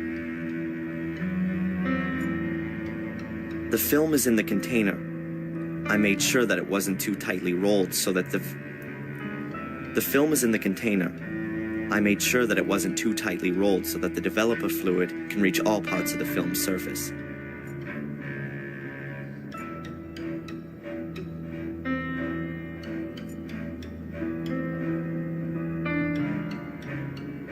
Basically, it's just a powerful lamp with a lens in front of it. A bit like a slide projector, or something similar.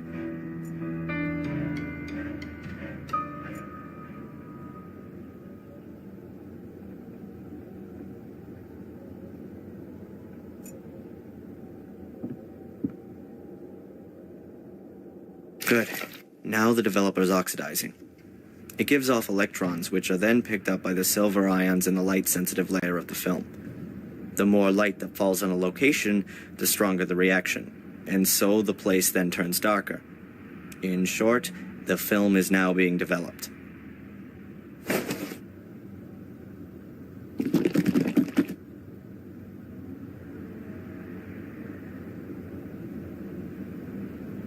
Okay, I guess the film has to be developed now. So, that ought to do it. I'll pour out the developer.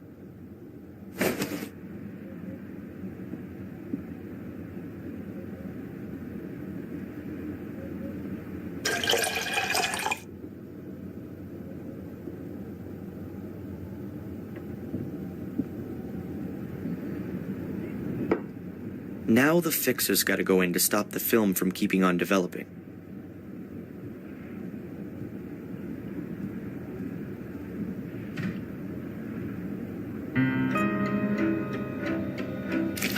Oh well, that's the end of the fixer. But what was left ought to have stopped the development process. I hope everything's worked.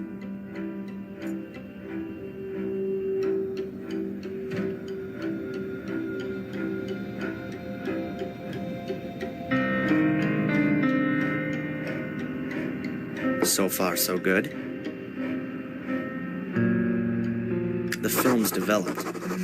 That's the first step. Now I have to make the prints. Let's see. I need photo paper and an enlarger. That's over there.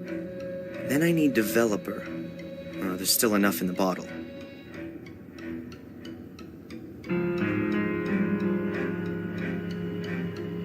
Good.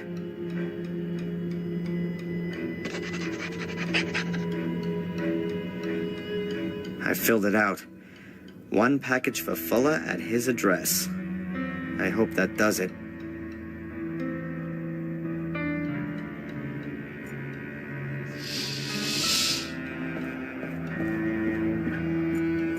If I unlock the door, then Fuller will notice I was here. I'd better go out the back way.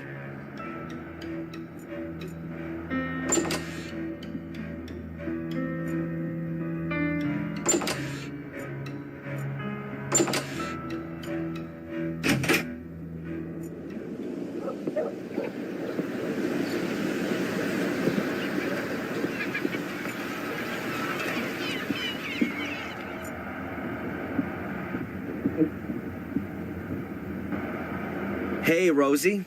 Hard at work, I see. What do you want? I wanted to pick up Fuller's package with the photo paper. No, please. I can't accept that. Why not? It's not signed. Fuller has to sign the note? Stupid. The mailman, of course. Fuller should ask him tomorrow morning. He probably just forgot when he was posting the note through Fuller's door. It's not possible for me to wait till tomorrow.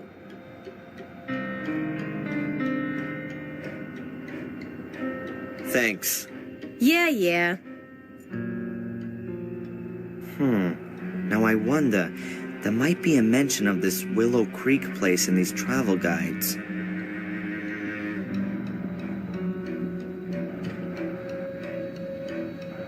Really? Willow Creek pops up in the index. Page 42, section Horror, Hauntings, and History. Let's see.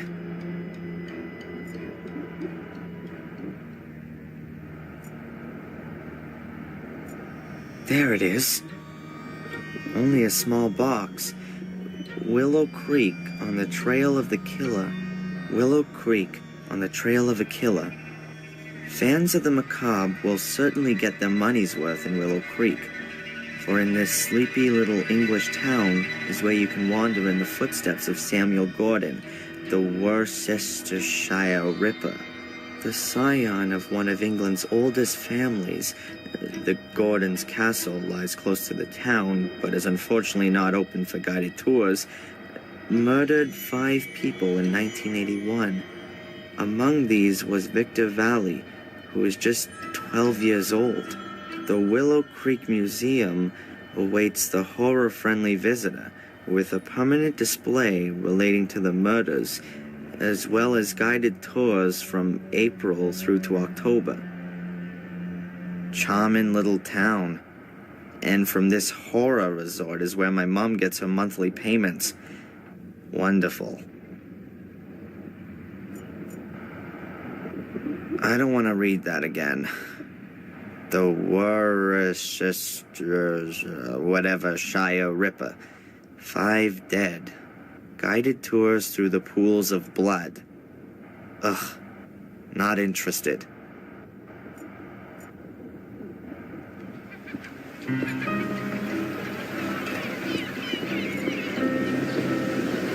Rosie won't accept the note without the mailman's signature on it.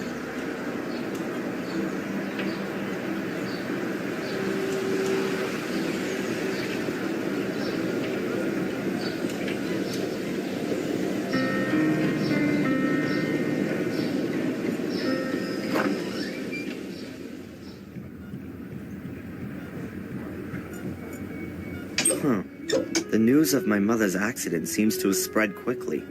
A couple of people have already sent flowers.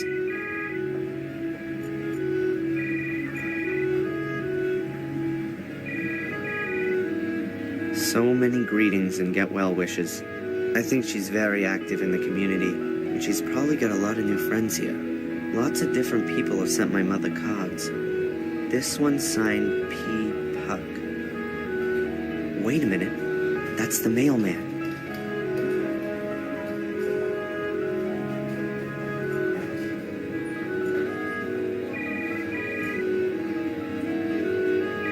I've got absolutely no idea what the mailman's signature looks like, and Rosie in the tourist shop will know it for sure.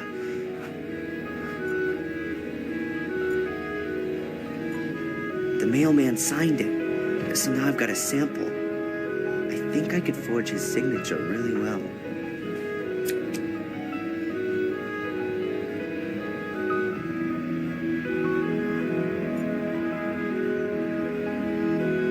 Better not now. Dr. Newhouse? Yes? What can you tell me about Mrs. Biber? And do you know her husband? Oh, well, now a person shouldn't speak ill of others, but her husband, he's a very unpleasant fellow. He was a big deal in the football team at high school, and Mrs. Biber married him young. Yes, I think she imagined her life turning out some other way. Like how? Now, she works hard in the diner. She probably does the work of about 3 people, but I don't think it makes a great deal of money. And her husband, well, let's leave it at that. They certainly don't have a lot of money, just a lot of work. And no love. Uh-huh. Do you know Fuller? From the photo store? Yes, a little. I've not had much to do with him. He doesn't get involved in the community. He never comes to the spring flea market or to church. Yeah, right. Who would have thought it? I know that your mother got you a job at Fuller's. I advised her against it, but she said you were interested in photography? That's right. Only my job there doesn't have much to do with photography. So, a crazy good time guy like yourself can surely tell me where all the action is. Here in Biddeford? Oh, dear me, no. You got me wrong there. I could perhaps give you a few tips on which are the most interesting evening courses at the community center. No thanks. I'll pass on that one. I thought you might. Hey, we do put on a disco for young folks every 2 weeks. But I suspect you've rather grown out of all that, too. I don't think I was ever that age. Discos, bars, parties. I was never into that sort of thing. Your mother mentioned that. You were rather more of a loner, yes? I have no idea where she got that from. Oh, excuse me. I didn't intend to... So, to sum up then, in Biddeford, you're best off being over 50 or dead. Might just suit me. What? Being over 50? Yeah, exactly. How is she? No change. But she's a strong woman. That's what everyone says. After the accident, she had to bring me up on her own. Yes, I heard about that. What kind of accident was it? A car crash. It was in England. We were driving on this tree-lined road. The car got into a skid and we smashed into one of the trees. Dad didn't survive, and Mom's had to wear that support thing ever since. I came away without a scratch. Do you remember anything about the accident? What? No. I was only a few years old. No memory of it. I've lived here in the States for as long as I can remember. It's just that when I examined your mother, I thought her back and neck injuries seemed rather unusual for a collision-type accident. They looked more like injuries from a fall from a considerable height, causing her to have suffered compressed vertebra. And what do you mean by that? Nothing. Nothing at all. If your mother said she was in a car accident, then that must have been the case. Or she's been lying. Darren, I certainly didn't mean that. Huh. Thank you, Doctor. Well, that's it for now, I guess. If you've got any more things you want to ask, just come and find me.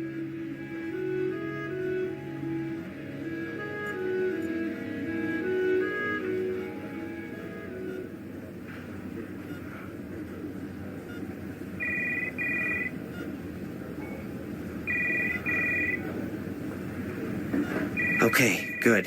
I've got the original. I guess the signature is kinda half decent.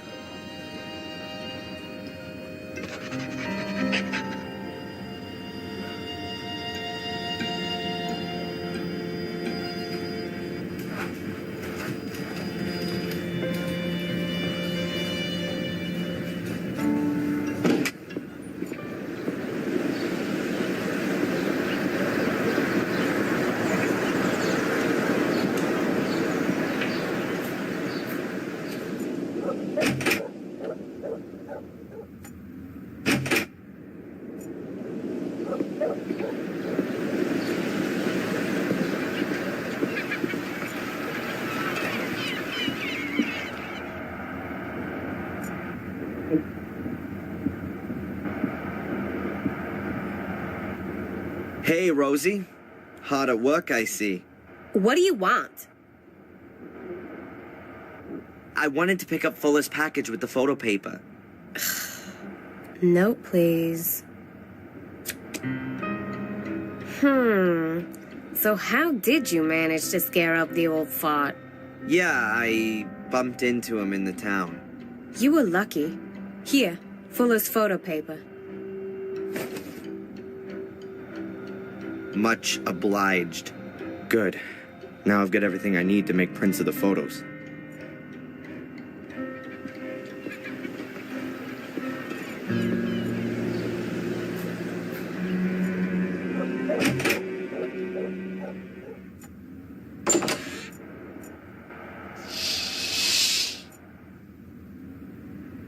An A4 size package.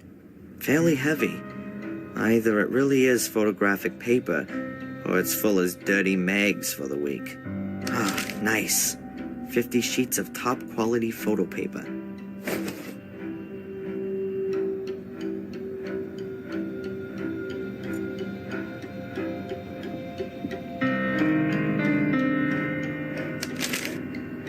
The sheet is lying in the frame. The distance of the lens from the paper seems fine for the picture to be projected properly.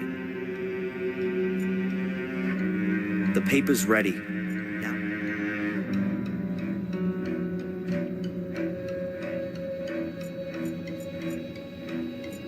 The paper's ready. Now it's just the film that's missing.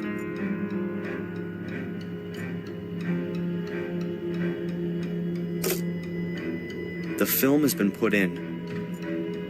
Then let's have a go. The longer I leave the lamp on, the more contrast the picture gets. Let's try it.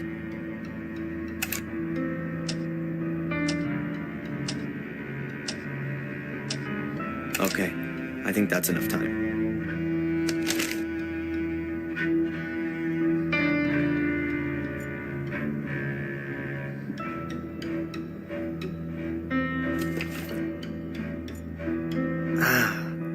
Here we go. I have to take the sheet out as soon as it has the correct brightness. Too early, it stays too light. Too late, it'll get too dark.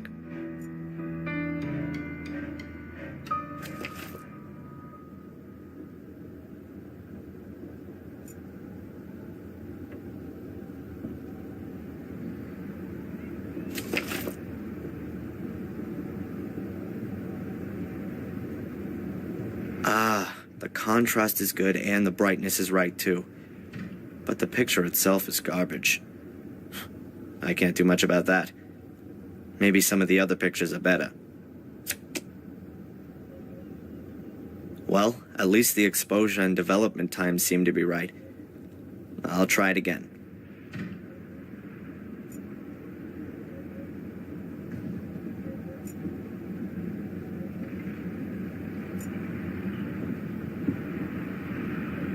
I could turn the lamp on now. But that's not going to do too much.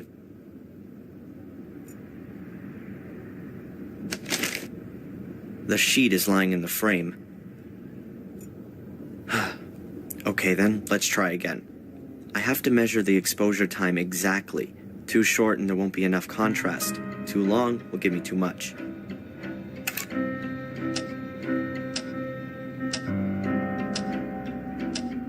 Okay, I think that's enough time.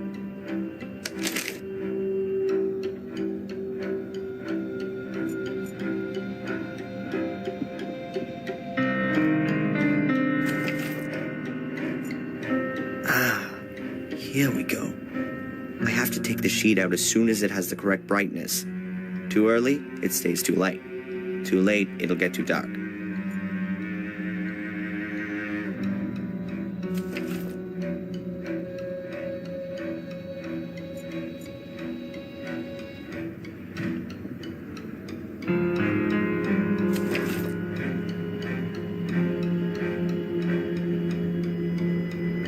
Yes, I've really got it now.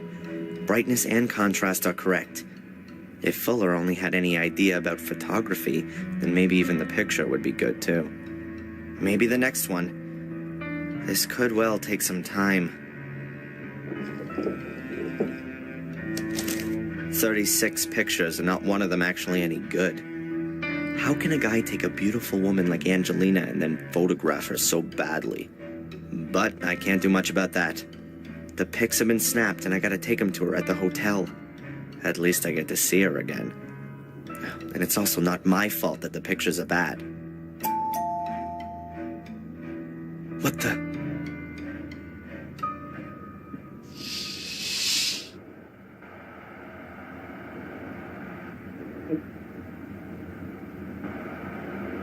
Mrs. Biba?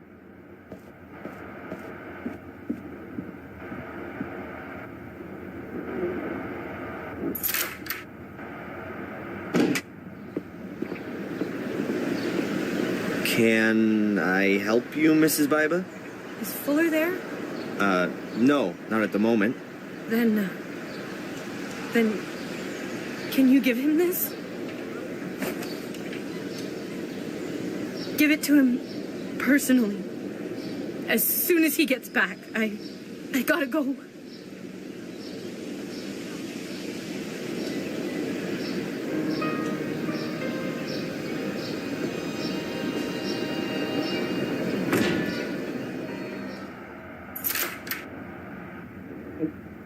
I feel sorry for her.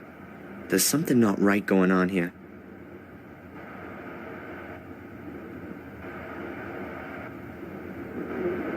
Could it help me get one over on Fuller? Huh. But I can't put Mrs. Biba in danger. She gives the impression she can't take much more. If I could secretly open the envelope, then I could look at what's inside and put the envelope in the mailbox later. That would keep Mrs. Biba out of trouble. But how can I open the envelope and close it again without Fuller noticing?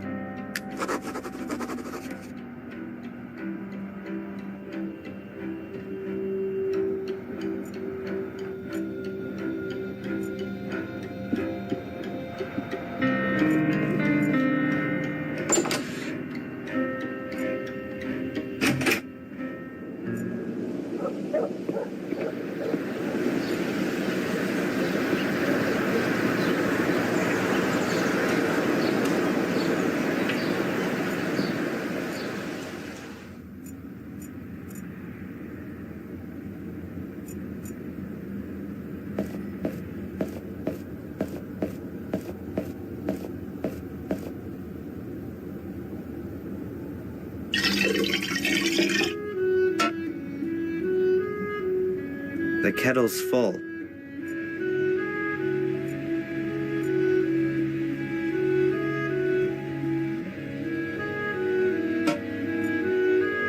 That's where Mom indulged herself. We had an ancient wood-burning stove at home that she used to cook on. She always said it reminded her of her time as a cook back in England. Hey, the steam could undo the glue. Let's try. It's steaming.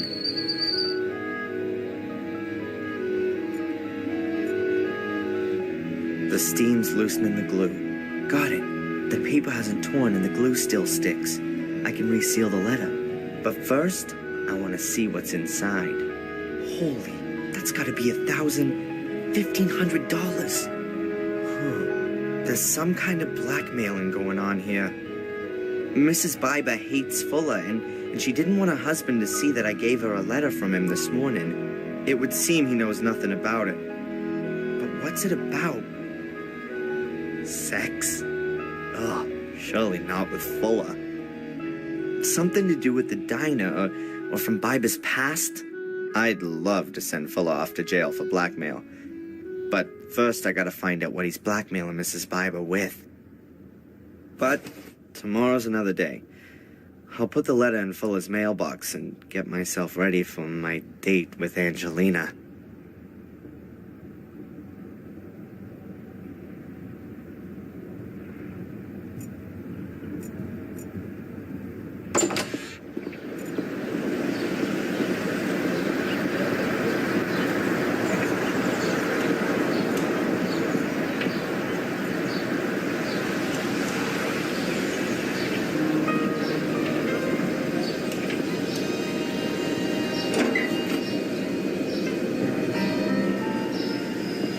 Hopefully he doesn't take too much pleasure in it.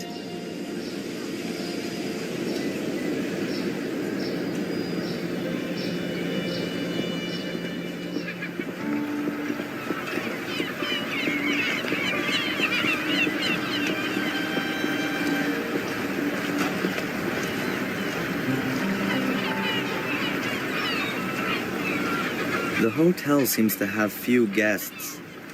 But in this season, you'd normally expect a bit more to be going on. Maybe the others have seen the weather report. There's a storm getting up. And who wants to be stuck in a hotel on the Atlantic in the rain? Both cars have Maine plates.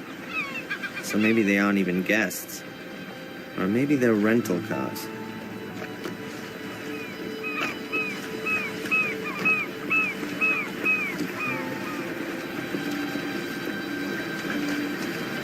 The back room seems to be an office. Desks, files. I don't really like to climb into other people's houses. Well, not without a good reason. Plenty of people say that the New England coastal towns look Scandinavian, but I doubt if they build such big houses over there. I reckon this place was purposely built as a hotel. It's too big for an ordinary house. The owners probably live in some of the rooms. The majority are rented out.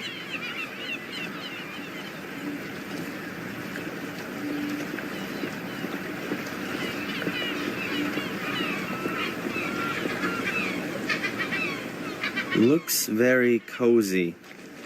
I bet you get a fantastic view of the whales from the veranda. But you know, that reminds me of my favorite film, Whales of August. That genius Vincent Price. In a really unusual role. Looks very cozy. I bet you get a fantastic view of the whales from the veranda. But you know, that reminds me of my favorite film, Whales of August. The mast is a copy of a flagpole you might see on a big ship. You often get stormy weather coming off the Atlantic, along with powerful gusts of wind. If the hotel owner ain't quick, he can go look for his flags in Canada. Nothing to find.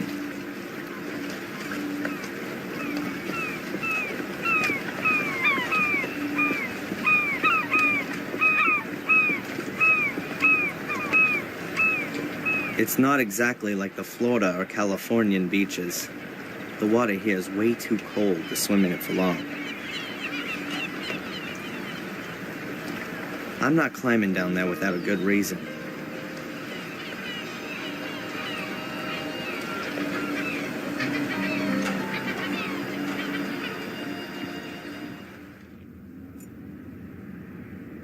There are a few magazines lying around here. Recommendations for trips, tourist information, nothing of interest to me. He owns the hotel.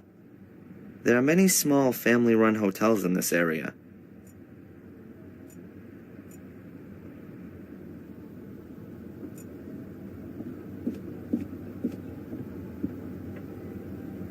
Excuse me. Yes, please? You know my mother? Rebecca Michaels? Rebecca? Well, of course! We sit together on the tourist board! You're her son? How is she? Not good, I'm afraid. She's lying in the hospital. She had a fall. Oh, my dear boy, that's... I'll let my wife know right away. We'll send her a card. Well, if you like. So what are you doing here, then? Shouldn't you be with your mother?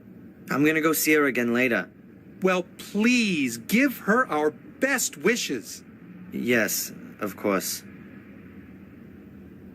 Does the hotel belong to you? Oh, it sure does. My grandfather built it, and I've been running it for the past 15 years. Do you live here with your family? It's like this. The guests value the quiet family atmosphere here. It really is something quite special to stay in a small, family-run hotel. I can't bear those awful tower block hotels in the holiday resorts. And at some point your children will take over the running of it? Yes, I hope so. My daughter's studying to be a hotelier in Switzerland. I only hope that our hotel here doesn't end up being too small and provincial for her. My son, well, he's got rather different interests. What's he doing then? Now, he's a musician. Really? Yes. He even thinks he can make a living out of it. Some people live very nicely from it. What does he play? He plays an electric bass in a band. I think it's called punk rock. And you're worried about that?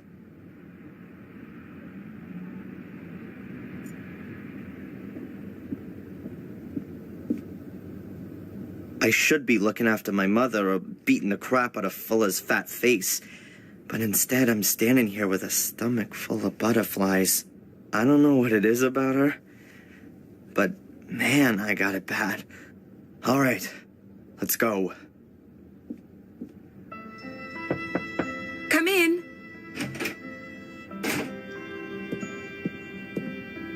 Hello, Angelina. Have I come at a bad time? No, come in. I've got the pictures with me. Here. Oh, great. To be honest, it's anything other than great. The wrong lighting, pathetic composition. Fuller has really no idea what he's doing. I thought that might be the case. I'm sure they would have been better if you'd taken them. How would you take my picture? Well, your face should, well, Just do it. Huh? Don't tell me that you, the would-be star photographer, haven't got a camera with you. Sure, of course. Come on, then. I still need a present for my parents' wedding anniversary. Very nice. The light is perfect. Have you been living here long? Oh, I don't live here at all. I study in Boston. My mom just bought a house here a few months ago. What brings you here? Look over that way. Yeah, like that. Are you an actress or something like that? You got it. I'm a famous English actress on my way to Hollywood. No, but seriously. I study literature and history in England. I'm interested in English immigrants in America. Their aspirations, their dreams, their reality. Wow, that's interesting. If you say so. We'll see. I wanted to drift a bit, collect some life stories. I don't yet know exactly how I should organize the work. My mother's from England, too. She came over here more than 20 years ago. Really? Do you think I could talk to her? That isn't possible at the moment. That's a very pretty bracelet. Oh, thank you. I got it from my grandmother. She was always there for me. Unfortunately, she died last year. Oh, I'm sorry about that. Thanks, but you don't need to be. She was very ill at the end, you know? It was a relief for her. She gave me this bracelet shortly before she died. I'm sure you'll find it silly, but I always have the feeling that she's near me and looks after me. Perhaps we could do a few more special pictures for your portfolio. I always wanted to have a few photos of myself as a model. Oh, sure. So, I don't know, what did you have in mind?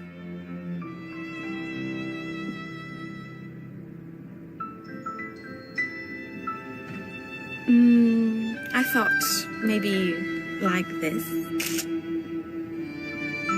Or like this.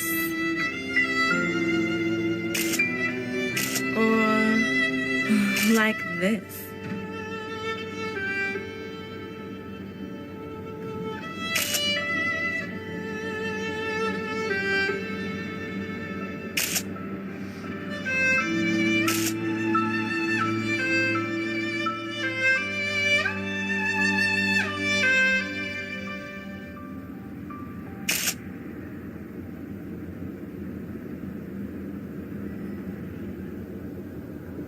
That's it.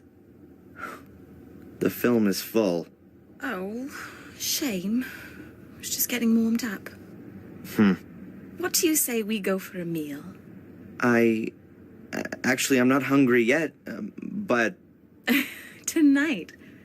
In the diner. I'll pay. In return for the photos, okay? Yes. Sure. Sounds good. All right, then. See you tonight.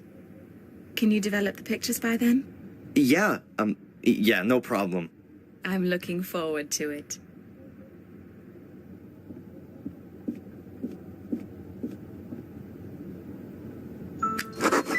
Jeez.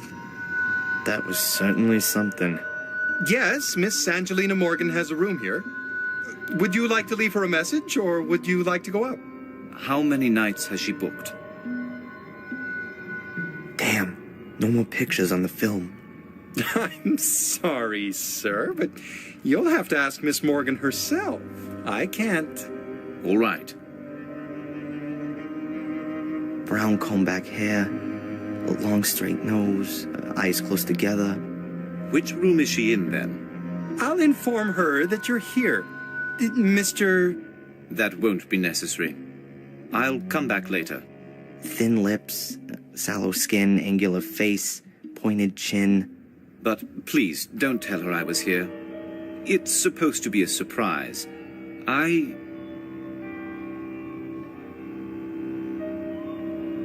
Hello? What's wrong? Sir? And he's gone. What does this guy want?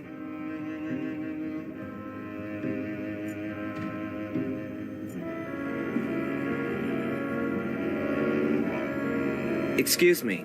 Yes, please? Since when has Miss Morgan been staying here?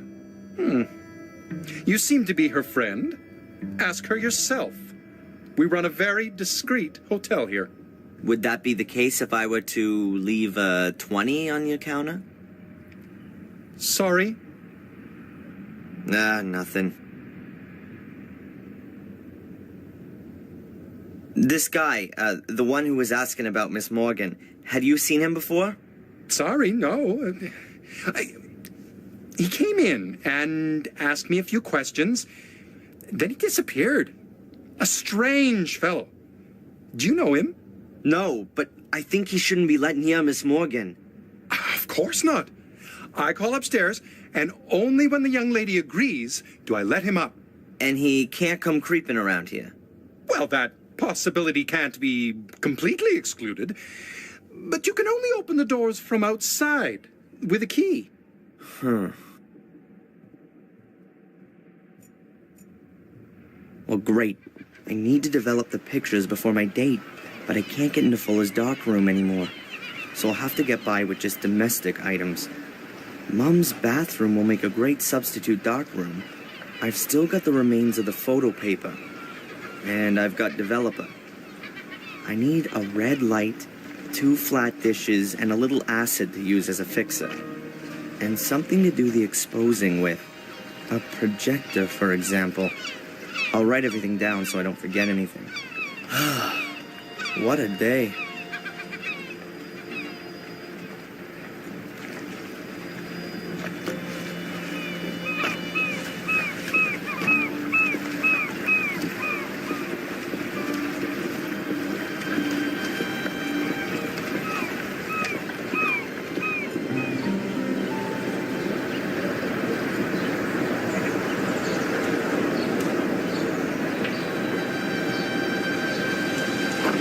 Well, come on.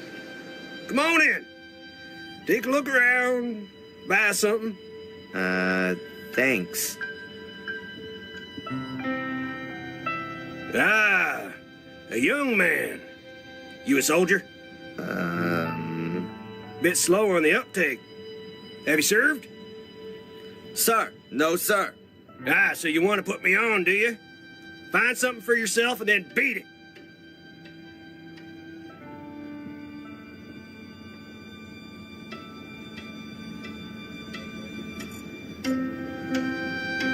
There are 3 bottles on the shelf. I guess it's hard liquor. Bourbon. I don't want to get drunk. I guess those are Eddie's badges from his time in the army. You got that right, boy. A proud representative of the last decent generation. Everything after him was the beginning of the end. A cupboard full of lots of different things. Books, a record player, boxes, measuring instruments. You want to buy something? I'll have a look around first.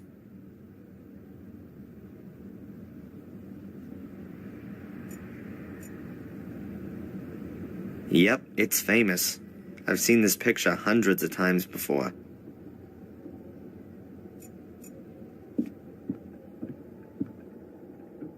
A pair of wire cutters for cutting cable. I'd like to buy these wire cutters. $2. What? You don't want to negotiate? You got too much dough, right? You got it coming out of your ears. Never worked a hard day in your life, and you got no idea on the value of $1, I bet. $2 is $2. In your time, it might have been a meal out and a movie for 2. For me, it's half a burger. Be happy that you can just buy a burger like that. There ain't many beef farmers left. All that imported stuff from the third world has screwed up the prices.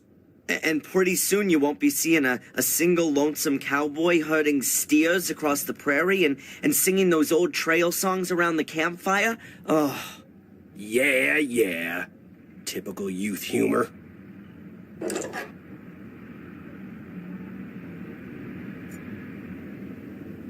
Perhaps Eddie picked it up somewhere in the Second World War.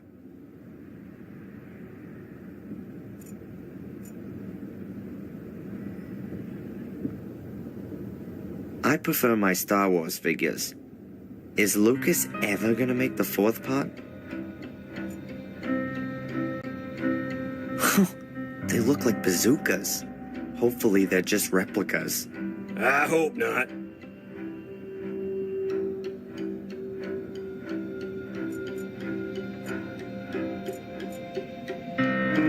Looks like a slide projector from here.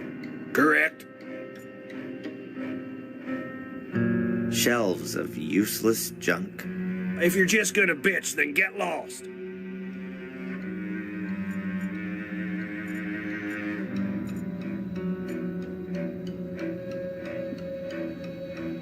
An old radio. Looks like a piece of pro equipment. Are you a radio hobbyist? Radio hobbyist? You mean one of those idiots who thinks it's neato mosquito when they have another idiot on the air who only lives 2 blocks away? I was a wireless operator with the Hells Devils, 8th Infantry Regiment of the 4th U.S. Infantry Division. I was there in North Africa, and in Sicily, then in Normandy on Utah Beach. I was wounded on the Rhine. That was my eyes. And I got a Purple Heart for it all. And so, are you still a radio guy or not? I'm keeping the tradition alive. I talk to old buddies real regular. Can reach him anywhere. I'd say I'm kind of an expert. Keep my things in good working order. Always prepared. Ah, okay. Good to know.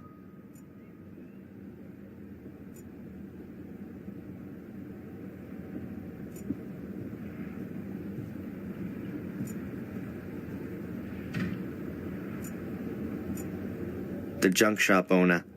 He appears to be blind. Maybe he's just putting it on. That would fit with the cliche.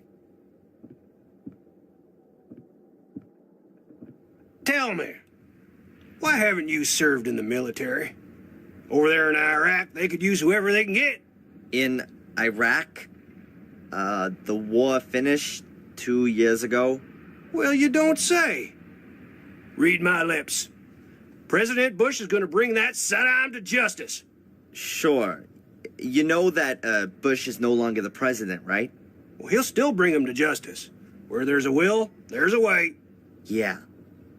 Sure. Do you know Fuller? That idiot next door? Sure I do. You can never choose your neighbors, can you? You don't seem to like him. That guy hasn't done one damn decent thing in his life.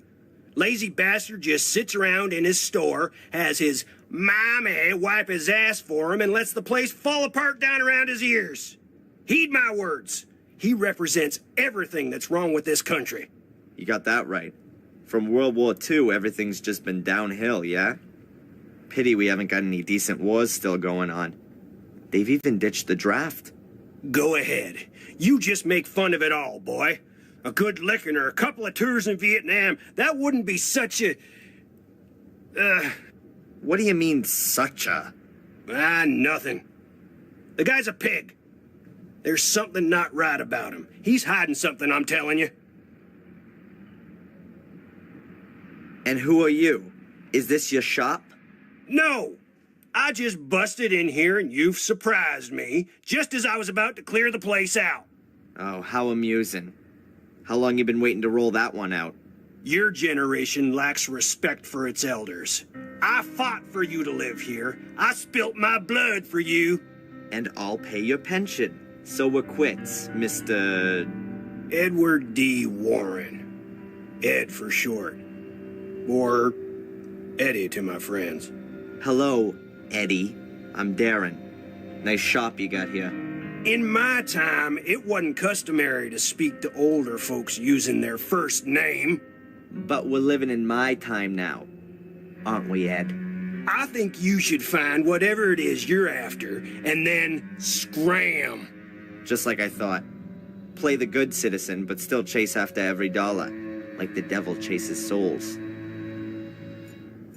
Come on, what then? So, what's life like here in Biddeford? But you're not from around here? No. I go to College of Boston.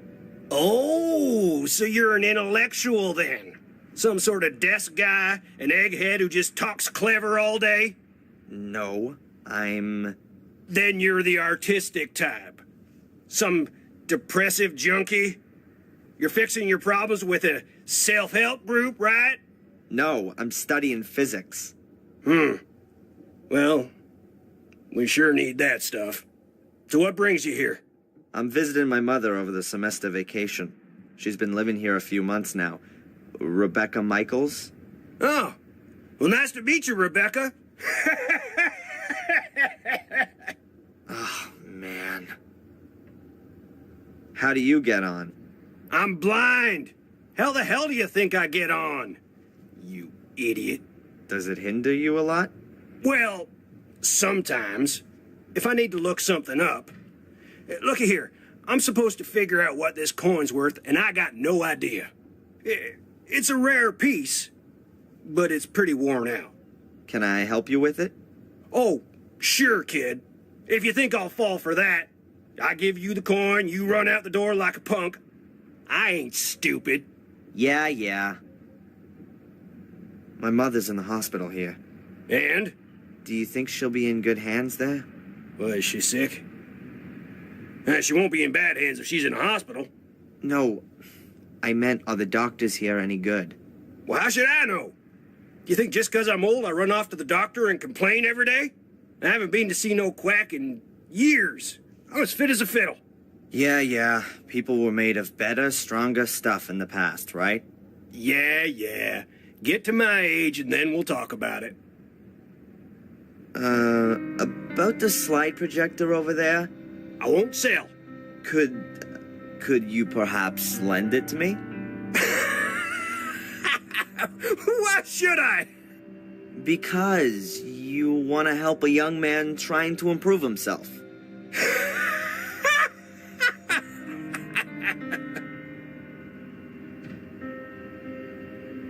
You know my mother by any chance? Nope. I don't get out much. What's she doing here? Fresh sea air and all that? You could say that, yeah.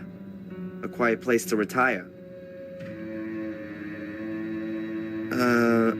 About the slide projector over there? I won't sell. Could you perhaps lend it to me? Because you want to help a young man trying to improve himself.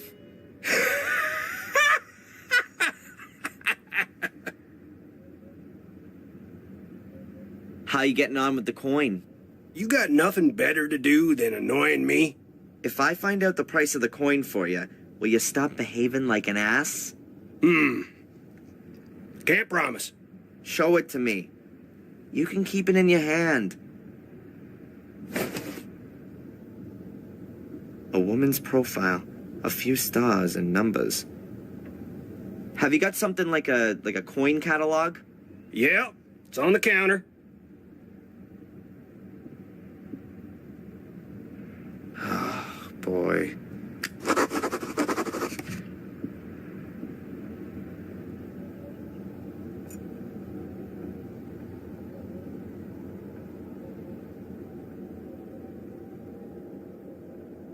That's a flowing hair scent, wreath reverse, from 1793.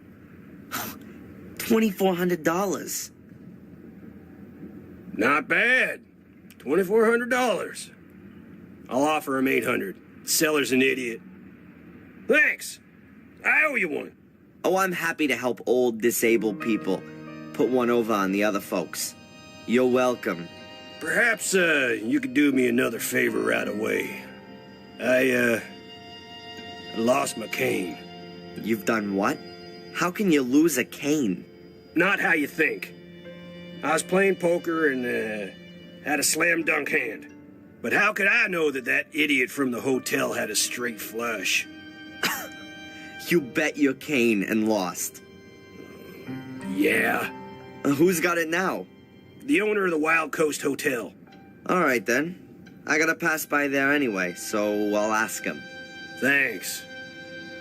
You know, maybe you ain't so much of a idiot as I thought.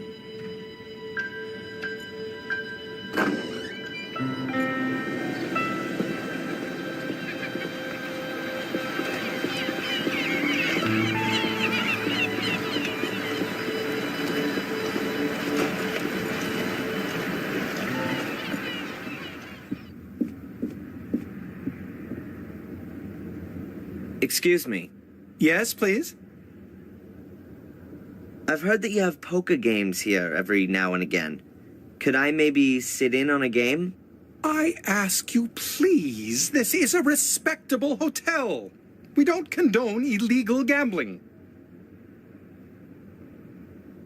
I'd like to get back into playing poker. I'd be interested in a blind man's white cane as a bet. Yes, nice. We sometimes play a little game or two of poker here, but nothing public, quite private. Never for high stakes. Wouldn't you say that for a blind man, a white cane would be quite a high stake? He wanted to bet with it. You know what? I think I'll inform the police about your game. I mean, that can't be right now, can it? You can't take a cane away from a blind man. Well, go ahead and call the cops. I've got nothing to hide. I won the cane fair and square. You can ask the other players. If you say so. So what was that again about the fair and square win in an illegal gambling game in a respected local hotel? What would Rosie think if I told her about it? What would other people think, in fact?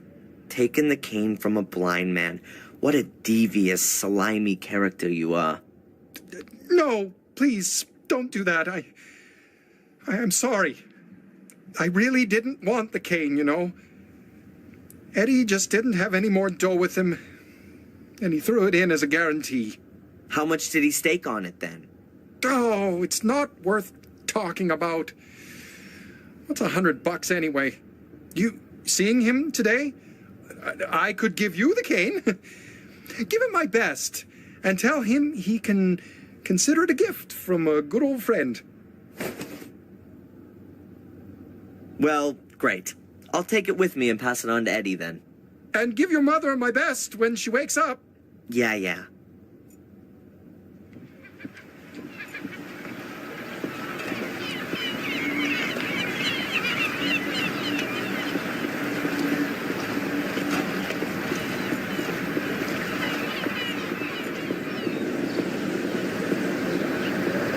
Come on in.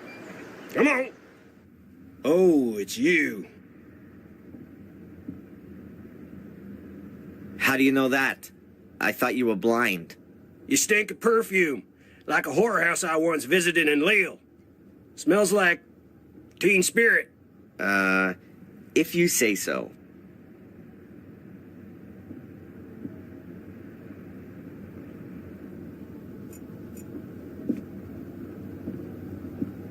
There was something else.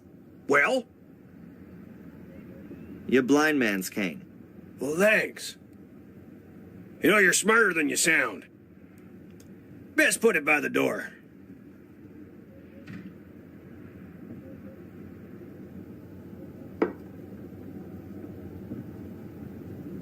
Hey, listen, if I can help you out in any way, you just ask.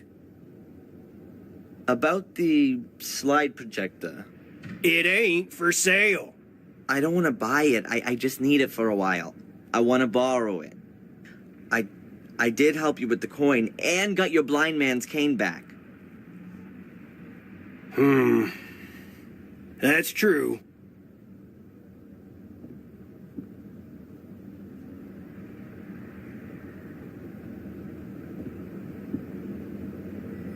Okay. Take the projector, but bring it back. Today. Yeah, I'll bring it back today, and undamaged. Good. Good.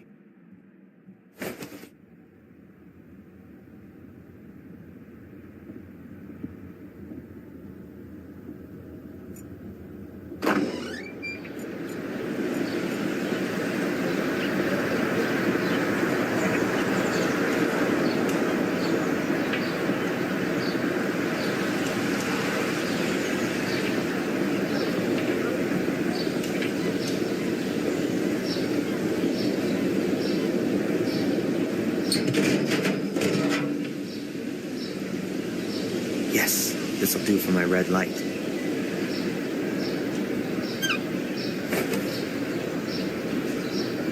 This chain of lights is gonna stay dark tonight.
The bathroom will make a good dark room.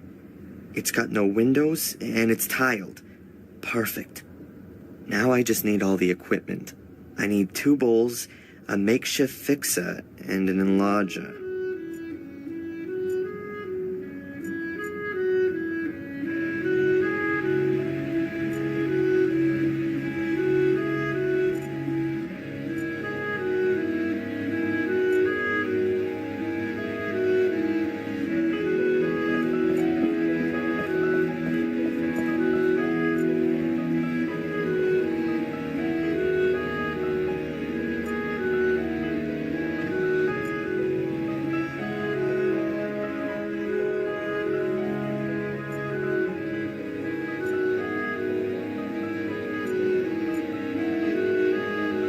There's nothing else of interest in there, and I can earn my own money.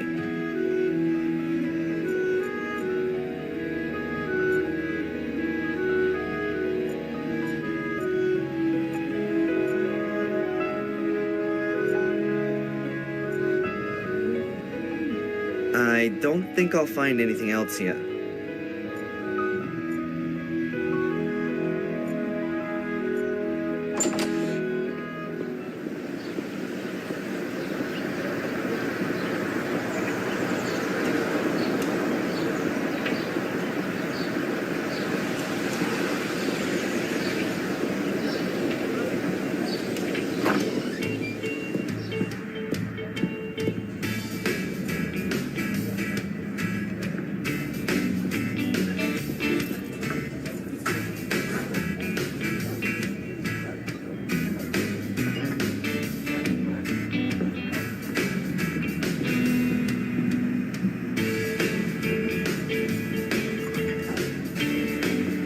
A guy in a uniform. Seems to be a security guard.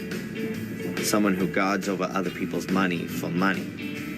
The pinnacle of our society.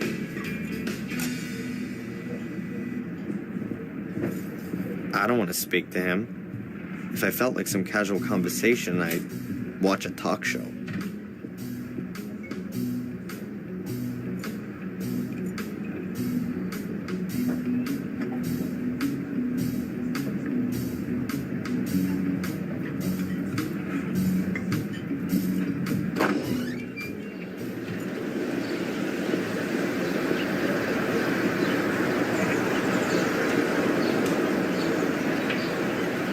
How nice.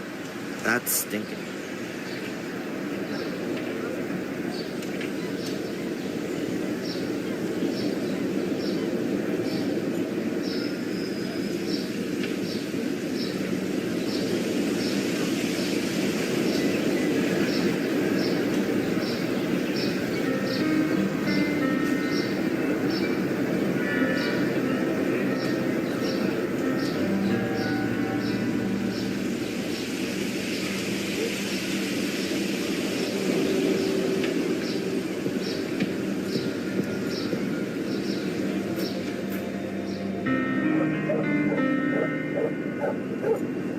Fuller's back from his shoot. I'm not going in there. He'll kill me.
My mother keeps her pots and pans and that kind of stuff in these cupboards.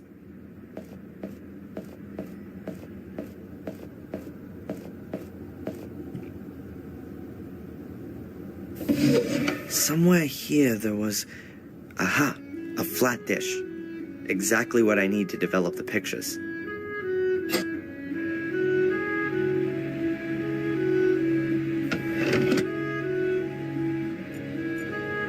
Alright, I've got everything I need to develop the pictures. It's gonna take a bit of time, so let's get going.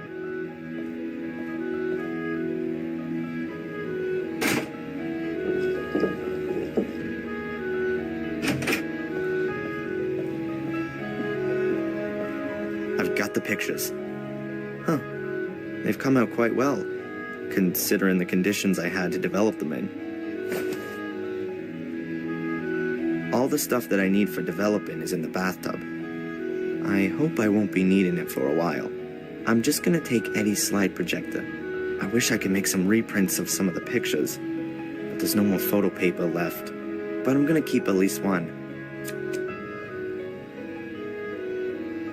I'll go and visit my mother one more time, and then I'll get ready to go out. And you think that the guy is following me? A student from England? Why? No idea. I didn't say that he is following you. I only said that he might be. Perhaps it's me he's following. It's all right, Darren. I didn't mean to upset you. What's wrong with you? Oh, I don't know. It's just all too much for me at the moment. My mom's in the hospital, there's this thing with England, and then this guy. Which thing with England? Yeah, well, my mom, she gets money from England. A village called Willow Creek. Do you know it? Yes. I even know roughly where it is. I think it's a place where my mom worked as a cook. And she still gets money from that? Her plum pudding must be heavenly. That's the thing. I mean, that's more than 20 years ago. Who's sending her over $1,000 every month? And for what? I found this box next to the bank transfers. Huh. I've never seen it before. And that coat of arms with the 3 lions? That's an English emblem, isn't it? It is. What exactly are you doing? I just thought you maybe wanted to see what's inside. You know how to open it? There were thousands of these caskets produced in the 19th century. There's a special kind of lock mechanism that's supposed to keep curious people out. Well, it didn't really work.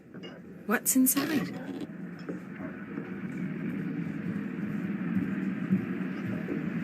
A photo.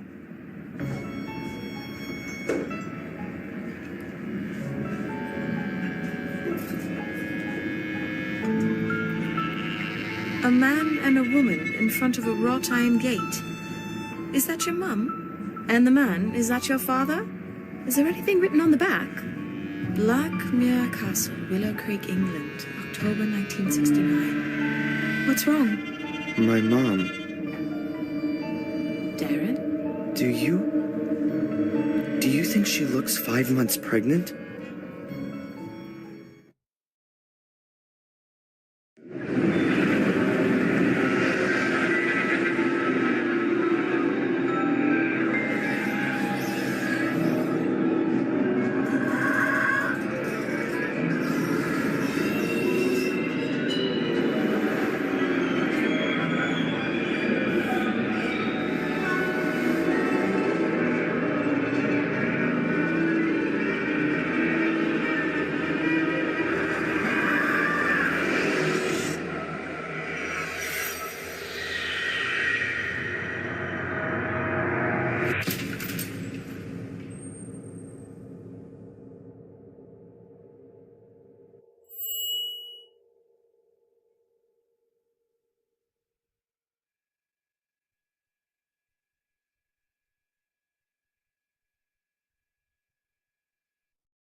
Darren Michaels? My name's Conley. I'm captain of the local police department. Are you gonna arrest me? No, we're not. But we need to talk to you. May I come in? Sure.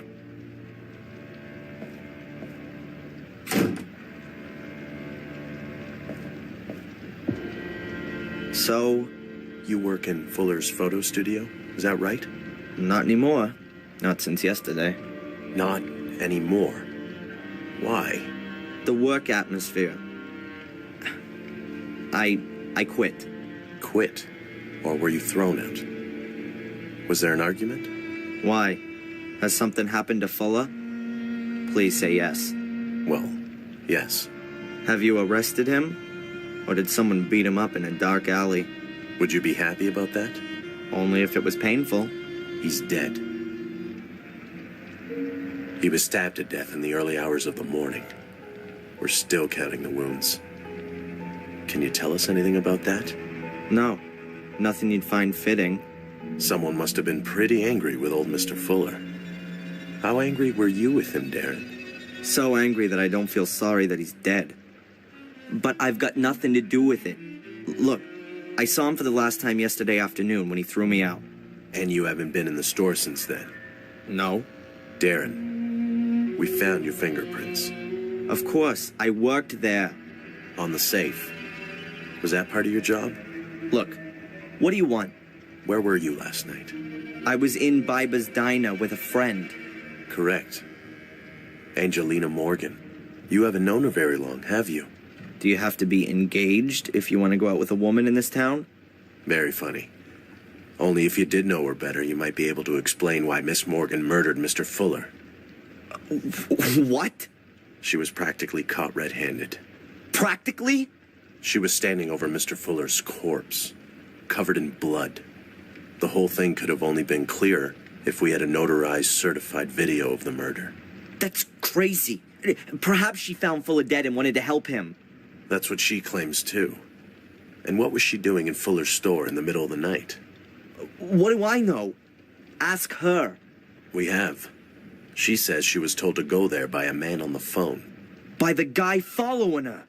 Correct. By a stranger. That's why I'm here. Miss Morgan says that you told her about her pursuer. Yeah, absolutely. And the hotel owner saw him too. I've already been to see him. He confirmed that someone was asking after Miss Morgan, but he couldn't give us a proper description. Did you get a proper look at the man? I did. His eyes are close together, and... Not here. Come down to the station. We can do a photo fit there. What about Angelina? Yeah. Well, let's see what the guy you saw has to say about all this. Give me a break. If he was the one who called, he's not going to admit it. If there was a call in the first place. Please, come as soon as possible. We need that photo fit.